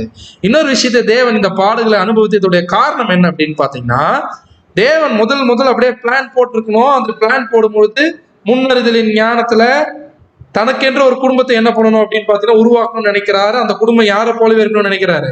அவரை போலவே இருக்கணும்னு நினைக்கிறாரு. இப்ப எப்படி நம்ம ஒரு மனுஷனா இருக்கிறோம், இந்த மாதிரி சாகாமைக்குரிய ஜீவிகளாக இப்பேற்பட்ட ஒரு குடும்பத்தை உருவாக்கணும்னு நினைக்கிறார். அந்த குடும்பம் அவரை மாதிரியே இருக்கணும்னு நினைக்கிறாரு. ஆனா அந்த குடும்பத்துக்கு அவரை மாதிரியே சரீரத்தை கொடுக்கறது அவ்வளவு சாதாரண விஷயம் இல்லை. அப்ப அதுக்கு முன்னாடி எதை டெஸ்ட் பண்ணணும்? மைண்ட் டெஸ்ட் பண்ணிட்டு தான் கொடுக்கணும். அப்படி பார்த்தா இந்த மைண்ட் டெஸ்ட் பண்றதுக்குன்னே வேற ஒரு படிப்பு என்ன பண்ணி ஆகணும், படைச்சாகணும். யோசிக்கிறார் தேவதூதர்கள். அடுத்தது மனுஷன் என்ன பண்றாரு, படைக்கிறார். அவர் முன்னறிதலின் ஞானத்துல தெரியுது இந்த மனுஷன் என்ன ஆயிடுவான்.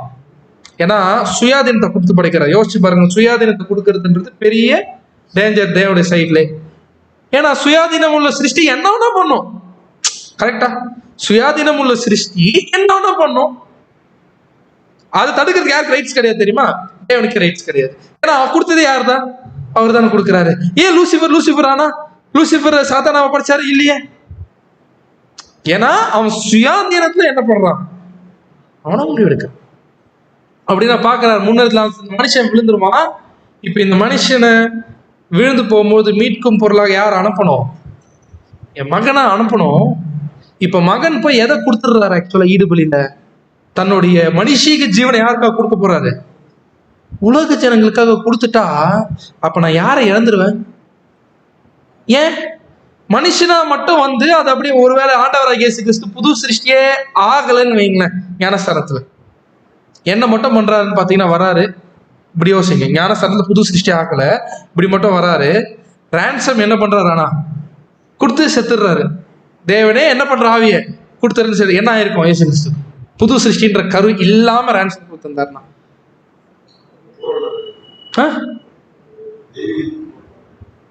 இல்ல ஒருவேளை புது சிருஷ்டின்ற கருவே உருவாக்கல தேவன் ஞானஸ்தானத்துல. ஆனா என்ன பண்றாரு பாத்தீங்கன்னா பரிபூர்ண மனுஷீக நிலைமைய பலி செலுத்திட்டார் உலக ஜனங்களுக்காக. என்ன இருப்பாரு? இவருக்கு ரெசரக்ஷன் கொடுத்துருக்க முடியுமா? இவருக்கு ரெசரக்ஷன் என்ன பண்ணிருக்க முடியாது, கொடுத்துருக்க முடியாது. ஏன்னா ரெசரக்ஷனே தெய்வீக சரீரத்தை தான் கொடுக்க போறார் இந்த சிந்தைக்கு. பட் அப்ப யோசிக்கிறாரு, என்ன பண்றது? அப்படியே என் மகனை கொடுத்துட்டா என் மகனையே நான் முழுசா என்ன ஆயிடுவேன், இழந்தவனே. அப்பதான் தேவன் அந்த இடத்துல பிளான் பண்றாரு. என்ன பிளான் பண்றாருன்னு பாத்தீங்கன்னா, அந்த இடத்துல நான் கரு என்ன பண்ணுவேன், நான் ஞானஸ்தானத்துல உருவாக்கு. அந்த கரு வளர்த்தி எடுக்கும் பொழுது என் மகனுக்கு என்னுடைய சாயலை என்ன பண்ணுவேன் அப்படின்னு பாத்தீங்கன்னா நான் கொடுப்பேன். அதுக்கப்புறமும் யோசிக்கிறாரு, இந்த உலக ஜனங்கள் நாளைக்கு ராஜ்யத்துல உயிரோடு எழுந்து வரணும், ஜெயில இருந்து ரிலீஸ் ஆகணும். ஜெயில இருந்து ரிலீஸ் ஆனாலுமே கூட ரிலீஸ் பண்ணிடலாம், விச் மீன்ஸ் மரணத்துல இருந்து அவங்களை திருத்துறது எப்படி? அப்போ திருத்தறதுக்கு தேவன் பிளான் பண்றாரு. இந்த ஒரு மனுக்குலத்துல இருந்து 1,44,000 ஸ்பெசிமன் என்ன பண்ணுவோம், நம்ம எடுக்கலாம். அவங்களுக்குள்ள இருந்து இந்த குடும்பத்தை என்ன பண்றேன், நான் உருவாக்குறேன். சோ அவங்கள என்ன பண்ண போறேன்னு பாத்தீங்கன்னா, என்னுடைய மகனோட ஈடுபலியை விசுவாசிக்க வைப்பேன். அவங்களை நான் பரிபூர்ண மனுஷனா என்ன பண்ணுவேன், நான் கன்சிடர் பண்ணுவேன். அவங்க எனக்காக அர்ப்பணிக்கும் பொழுது அவங்களுக்குள்ள இந்த கருவை என்ன பண்ணிடுவேன், நான் உருவாக்குவேன், வைப்பேன். அந்த கருவை அவர்கள் என்ன பண்ணுவாங்கன்னு பார்த்தா வளர்த்தெடுப்பாங்க. அப்படி வளர்த்தெடுக்கும் போது இந்த 1,44,000 டிவைன் ஃபேமிலி நான் எதிர்பார்க்கிற மாதிரி என்ன அந்த இடத்துல வந்துடும். அது எப்படி வளர்க்கறது, அவங்க எப்படி கரெக்டா இருக்கிறாங்களான்னு டெஸ்ட் பண்றது, நான் சூழ்நிலையை என்ன பண்ணுவேன், நான் அனுமதிக்கும் பொழுதுதான் எந்த சூழ்நிலையிலும் அவங்க என் சித்தத்தை செய்யறாங்களா. அதனாலதான் நம்ம மாஸ்டருடைய ஒபீடியன்ஸ் அவருக்கு இம்மார்டல் தெய்வீக சரீரத்தை என்ன பண்ணுச்சுன்னா கொடுத்துச்சு. அதனாலதான் பாவ நிவாரண பலியில ஒரு பங்கை என்ன பண்றோம், நாம வாங்குறோம். அதே சமயத்துல நமக்கு என்ன ஒரு விஷயமும் தெரியும் அப்படின்னு பாத்தீங்கன்னா, இயேசு கிறிஸ்துவுக்கு இல்லாத ஒரு அனுபவம் யாருக்கு தெரியுமா, நமக்கு இருக்குது.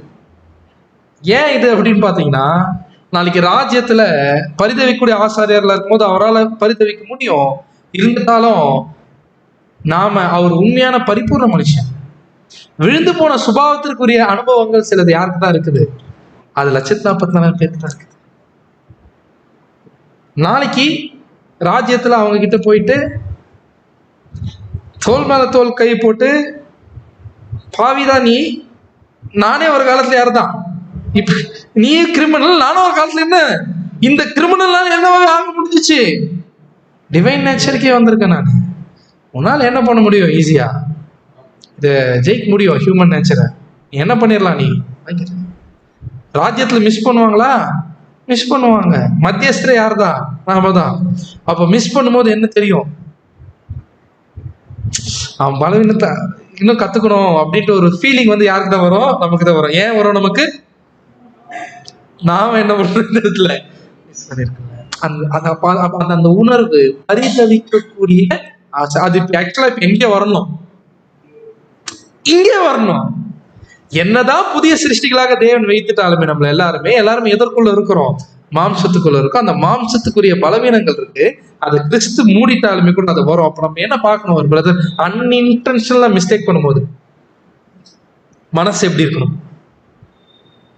பெருசா, ரொம்ப பெருசா இருக்கணும். ஏன்னா என்ன யோசிக்கணும்னு பாத்தீங்கன்னா, அந்த இடத்துல பரிதவிக்கணும். என்ன மாதிரியே தான் என் சகோதரன் என்ன பண்றாரு, அந்த இடத்துல ஸ்ட்ரகிள் பண்றாரு. ஏன்னா புதிய சிருஷ்டியை கொண்டு வந்து எந்த பாடிக்குள்ள வச்சுட்டாரு, இந்த பாடியில வச்சுட்டாரு. ஆனா இதுலதான் என்ன பண்ணி ஆகணும்னு பாத்தீங்கன்னா, நம்ம வளர்த்துருக்கணும். அதனாலதான் தேவன் நிறைய அலவன்ஸ் கொடுக்குறாரு, கிரைஸ்டுக்கு இல்லாத அலவன்ஸ். மேரேஜ் பண்ணணும்னு விருப்பம் தான், நீங்க என்ன பண்ணலாம், செய்யலாம். ஏன், ஏன்னா நீ விழுந்து போன சுபாவத்துல இருக்கிற. ஸோ இதெல்லாம் இந்த ரிலாக்ஸேஷன்லாம் தேவன் என்ன பண்றாருங்க, இந்த மாதிரி நிறைய கொடுக்குறாரு. ஆனாலுமே ஒரு விஷயம் கிளியர், 144,000 பேருமே என்ன செய்யறாங்க அப்படின்னு பாத்தீங்கன்னா, அவர்கள் தங்களுடைய வாழும் உரிமையை கிளியரா என்ன பண்றாங்கன்னு பாத்தீங்கன்னா, பலி செலுத்திடுறார்கள் அப்படின்றத பார்க்கணும். ஸோ அதை தான் நம்முடைய ஆண்டவராகிய இயேசு கிறிஸ்துவும் செஞ்சு காமிச்சிட்டாரு. ஏன்னா பிரமிடுக்கு தலையே யார் தான், அவர் தான். டாப் கார்னர் ஸ்டோன் யார் தான் அப்படின்னு பாத்தீங்கன்னா, நம்முடைய ஆண்டவராகிய இயேசு கிறிஸ்து. எல்லா கல்லும் அதுக்கு இசைவா என்ன ஆகணும்னு பாத்தீங்கன்னா வரணும், எல்லா கல்லும் அதற்கு இசைவாக வரணும். அப்படின்னா அவருடைய ஃபாலோயர்ஸும் என்ன டெமான்ஸ்ட்ரேட் பண்ணி காட்டணும்னு பாத்தீங்கன்னா, இயேசு கிறிஸ்துடைய அதே லாயல்டி, பிதாவாகிய தேவனுடைய சித்தத்தை செய்யக்கூடிய அதே வில்லிங்னஸ். கேட்டாங்களா 2 பேர் வந்து, மகிமையில யார் வலது பரிசம் இடது பரிசம், இயேசு அவர்களை நோக்கி நீங்கள் கேட்டுக்கொண்டதுன்னு உங்களுக்கு என்ன ஆகாது தெரியாது, நான் குடிக்கும் பாத்திரத்தில் நீங்கள் குடிக்கவும், நாங்கள் பெரும் ஸ்தானத்தை நீங்கள் பெறவும். என்ன கேட்கிறாருன்னு பாத்தீங்கன்னா, என்ன கேட்டார் ஆண்டவராகிய இயேசு கிறிஸ்து, will you carry out the fully the count of consecration to death which you made on account of which you are reckoned as members of my body. அப்படின்னா நீ ஞானஸ்தானம் பண்ணும்பொழுது முழுசா அர்ப்பணம் பண்ணி என்னுடைய சரீரங்கமா மாறணும்னா நான் செய்த மாதிரி நீ பண்ண முடியுமா? இட் மீன் என்ன கேட்கிறார் அப்படின்னு பாத்தீங்கன்னா, ஆர் யூ வில்லிங், உங்களால முடியுமா அப்படின்னு கேட்கிறாரு. உண்மையாவே டிசபிள்ஸ்னால முடியாது, அவங்க பலத்தினால முடியாது. பட் தேவன் அந்த ஒரு எபிலிட்டி என்ன பண்றாரு, கொடுக்குறாரு. ஸோ அப்படின்னா யார் யாருக்கெல்லாம் த்ரோன் அப்படின்னு பாத்தீங்கன்னா, யார் யாரெல்லாம் விசுவாசமா பாத்திரத்துல பானம் பண்ணிடுறாங்களோ அவங்களுக்குலாம் throne confirm. All who would sit in the throne must drink of the cup. எவ்வளவு கப்ல குடிக்கலாம், கடைசி சொட்டு வரைக்கும் என்ன பண்ணிடணும்னு பாத்தீங்கன்னா பானம் பண்ணணும். ஆனா ஒரு விஷயம், கப்பு பானம் பண்றது சுவிசேஷ யுகத்துக்கு மட்டும்தான் இந்த ஸ்லாக்கியம். இது போச்சு, நான் பாத்திரத்தை பானம் பண்ணக்கூடிய ஸ்லாக்கியம் யாருக்குமே இல்லை. அப்படின்னா ஞானஸ்தானத்துல எதை கொடுத்துட்டோம்னு பாத்தீங்கன்னா, நம்மளோட எல்லா earthly rights. எதுக்குன்னா உரிமை இருக்கா? அப்ப நம்ம வாழ்க்கையே எப்படி இருக்க கூடாது, வாழ்க்கை எப்படி இருக்கக்கூடாது, ஒரு வேர்ல்டியா ஒரு உலகத்தார், நான் பாவத்தை பேசல, நியாயமா செய்யற எந்த விஷயத்தையும் நாம செய்யக்கூடாது. அந்த கப்பு தான் என்ன பண்ணிருக்காரு அப்படின்னு பாத்தீங்கன்னா கொடுத்திருக்காரு. இந்த கப்புக்குள்ள பாடுகள் இருக்கும், கிறிஸ்துவின் நிமித்தம் அவமானங்கள் இருக்கும், சத்தியத்திற்காக அநேக பலிகளை சாக்ரிஃபைஸ் செலுத்த வேண்டியது இருக்கும், சுயத்தை முழுமையாக என்ன பண்ண வேண்டியதா இருக்கும், கொள்ள வேண்டியதா இருக்கும். அப்படின்னு சொல்லும் பொழுது நம்மளுடைய ஆம்பிஷன்ஸ்லாம் சில பிளான்லாம் போட்டு வச்சிருப்போம் உலக பிரகாரமா, அது எல்லாத்தையும் மூடி என்ன பண்ணிடுறோம், நம்ம க்ளோஸ் பண்ணி வச்சிடணும். நம்ம லைஃபுக்குன்னு சில பிளான் வச்சிருப்போம், நம்ம பிள்ளைகளுக்குன்னு சில பிளான் வச்சிருப்போம். வாழ்க்கை எப்படி வாழணும்னு யோசிச்சுட்டு இருக்க எல்லாமே என்ன ஆயிடுச்சுங்க போகும். இப்படி ஒரு லைஃப் வாழும் போது எல்லாருமே எப்படி பார்ப்பாங்க? நம்மள மோசமா பார்ப்பாங்க, கேவலமா பார்ப்பாங்க, அசிங்கப்படுத்துவாங்க, அவமானப்படுத்துவாங்க. கப்பு குடிக்கிறதுக்கு ரெடியா? த்ரோன் வேணும்னா கப்பு என்ன பண்ணிதான் ஆகணும்னு பாத்தீங்கன்னா குடிச்சுதான் ஆகணும். இப்போ குடிக்கலாமா வேணாமான்னு யோசிக்க முடியாது. கையெழுத்து என்ன பண்ணியாச்சுங்க, போட்டோமா இல்லையா? போட்டாச்சு கையெழுத்து. இப்போ எந்த உரிமையுமே கிளைம் பண்ண முடியாது. எந்த உரிமையை கிளைம் பண்ணலாம்? யாருன்னா ஒருத்தர் நம்மள தெரியாம நம்ம பிரதர்ஸே திட்டாங்க, நம்மள காயப்படுத்துற மாதிரி நடந்துட்டாங்கன்னா என்ன பண்ணலாம்? ஏன் இப்படி பண்ணீங்கன்னு கேட்கறதுக்கு ரைட்ஸ் இருக்கா? இருக்கா? இல்ல. ஏன்? எப்பயோ பத்திரத்துல என்ன பண்ணியாச்சு, நம்ம கையெழுத்து போட்டு. இப்படி இருக்கும் பொழுது இப்ப ஏற்பட்ட ஒரு ஸ்லாக்கியத்தை தேவன் என்ன பண்ணிருக்கிறாரு அப்படின்னு பாத்தீங்கன்னா நமக்கு கொடுத்திருக்காரு. ஸோ அப்படி பண்ணும் பொழுது நாம என்ன பண்ணலாம்? இந்த மெமோரியல்ல எப்படி கை வச்சா நல்லா இருக்கும்?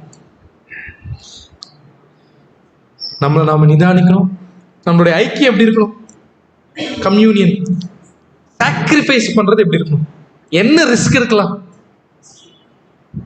எக்ஸ்ட்ரீமா உச்சகட்டம். கரெக்ட். அதான் எதிர்பார்க்கிறார். உண்மையாவே 1,44,000 பேருக்கு பேர் என்ன வைக்கலாம்னு பாத்தீங்கன்னா எக்ஸ்ட்ரீமிஸ்ட். எக்ஸ்ட்ரீமிஸ்ட்னா என்ன அர்த்தம்? எக்ஸ்ட்ரீமா இருக்கணும், தீவிரவாதி மாதிரி இருக்கணும் லைஃப். Dedicated to God. அது மட்டும் தான் மைண்ட்ல என்ன பண்ணணும்னு பாத்தீங்கன்னா யோசிக்கணும். நியாயமான கடமைகளை தவிர்த்து வேற எதுவுமே உலகத்தை பத்தி என்ன பண்ணிடக்கூடாது, திங்கிங் கூட என்ன இருக்கக்கூடாது. ஏன்னா நம்ம தான் என்ன பண்ணிட்டோம், கொன்னுட்டோம். அப்படின்னா ஏன் திரள் கூட்டம் ஆகுறாங்க தெரியுமா? அவங்க பாவம் செய்யறதுனால இல்லைங்க, நியாயமான உரிமை என்ன பண்ணிடுறாங்க, யூஸ் பண்ணிடுறாங்க. அப்படின்னா உடன்படிக்கைக்கு உண்மை உள்ளவர்கள் தான் கிறிஸ்துவின் சபையா ஆக முடியும். அந்த உடன்படிக்கைக்கு உண்மையா இருக்கிறது என்பது என்ன அப்படின்னு பாத்தீங்கன்னா ஒரு துளி கூட நியாயமான உரிமையை பயன்படுத்தாம இருந்துட்டாதான் என்ன பண்ண முடியும். லேவியர்களுக்குள்ள ஆசாரியன் கேட்டகரிக்கு என்ன பண்ண முடியும்னு பாத்தீங்கன்னா போக முடியலன்னா என்னதான். அதனாலதான் இட் டேக்ஸ் எவ்வளவு வருஷம் ஆக போகுது, 2000 வருஷம் ஆக போகுது. இன்னும் எது கொஞ்சம் ஃபுல்ஃபில் ஆகல. எத்தனை பேர் ஆனா ஆவியில ஜெனிப்பிக்கப்பட்டிருப்பாங்க? நிறைய பேர். ஆனா 1,44,000 இதுதான். இந்த அர்ப்பணிப்புக்குள்ள போறவர்களால மட்டும்தான் போக முடியும். இதற்காக தான் தேவன் என்ன பண்ணியிருக்காருன்னு பார்த்தீங்கன்னா அழைச்சிருக்கிறாரு. இயேசு கிறிஸ்துவனுடைய ஜீவ உரிமைகள் அவர் விட்டு கொடுத்துட்டா, எப்பவே கையெழுத்து போட்டாரு. ஜோர்டான்லே கொண்டாரா? கொண்டார். நாம கொண்டுட்டோமா? நம்ம ஜோர்டான்ல நாமளும் என்ன பண்ணிட்டோம், கொண்டுட்டோம். என்ன கிடையாதுன்னு பார்த்தீங்கன்னா நம்ம லைஃப்ல கொண்டிருக்கிறோம். பலி செலுத்தணும் அதெல்லாம் இல்லை. என்ன பண்ணியாச்சு, நாம பலி செலுத்தியாச்சு, கொண்டாச்சு. அப்படின்னா நாம் அதை கரெக்டா செய்யறோமான்றதுதான் என்ன அப்படின்னு பாத்தீங்கன்னா, அப்படின்னா தேவனுக்காக ஒரு வாழ்க்கைய வாழ்றது, தேவனுக்காக ஒரு ஊழியத்தை செய்யறது. யோசிச்சு பாருங்க, அவருடைய வசனத்துக்கு நம்ம எப்படி கீழ்ப்படிக்கணும். ஒவ்வொரு விஷயமும் வசனம் என்ன சொல்லுதோ அவ்வளவுதான். சிம்பிள். இதுல நமக்குன்ற சித்தமே என்ன பண்ணிடக்கூடாது, துளி கூட என்ன ஆயிடக்கூடாது அப்படின்னு பாத்தீங்கன்னா வந்துடக்கூடாது. ஒரு எக்லீஷியால ஒரு ஊழியம் நாம செய்யறோம் என்று சொல்லும் பொழுது இந்த ஊழியம் செய்யணும் என்று யார் நியமித்து இருக்கணும்? அது தேவன் கொடுக்குற கப்பா இருக்கணும். சில சமயத்துல அந்த கப்பை நம்மளே என்ன பண்ணிப்போம், அது எடுக்கக்கூடாது. யார் கொடுக்கணும் அந்த கப்பை? தேவன் கொடுக்கணும். அவருடைய பிள்ளைகள் மூலம் என்ன ஆகணும்னு பார்த்தீங்கன்னா அந்த கப்பு வரணும். ஒருவேளை ஐயோ அந்த கப்பு நான் நல்லா என்ன பண்ணுவேன், விச் மீன்ஸ் அந்த பாத்திரத்தை நான் என்ன பண்ணுவேன், நான் நல்லா பண்ணுவேனே அப்படின்னு நம்ம கேட்கலாம். ஆனா ஒருவேளை தேவன் என்ன சொல்லுவார்?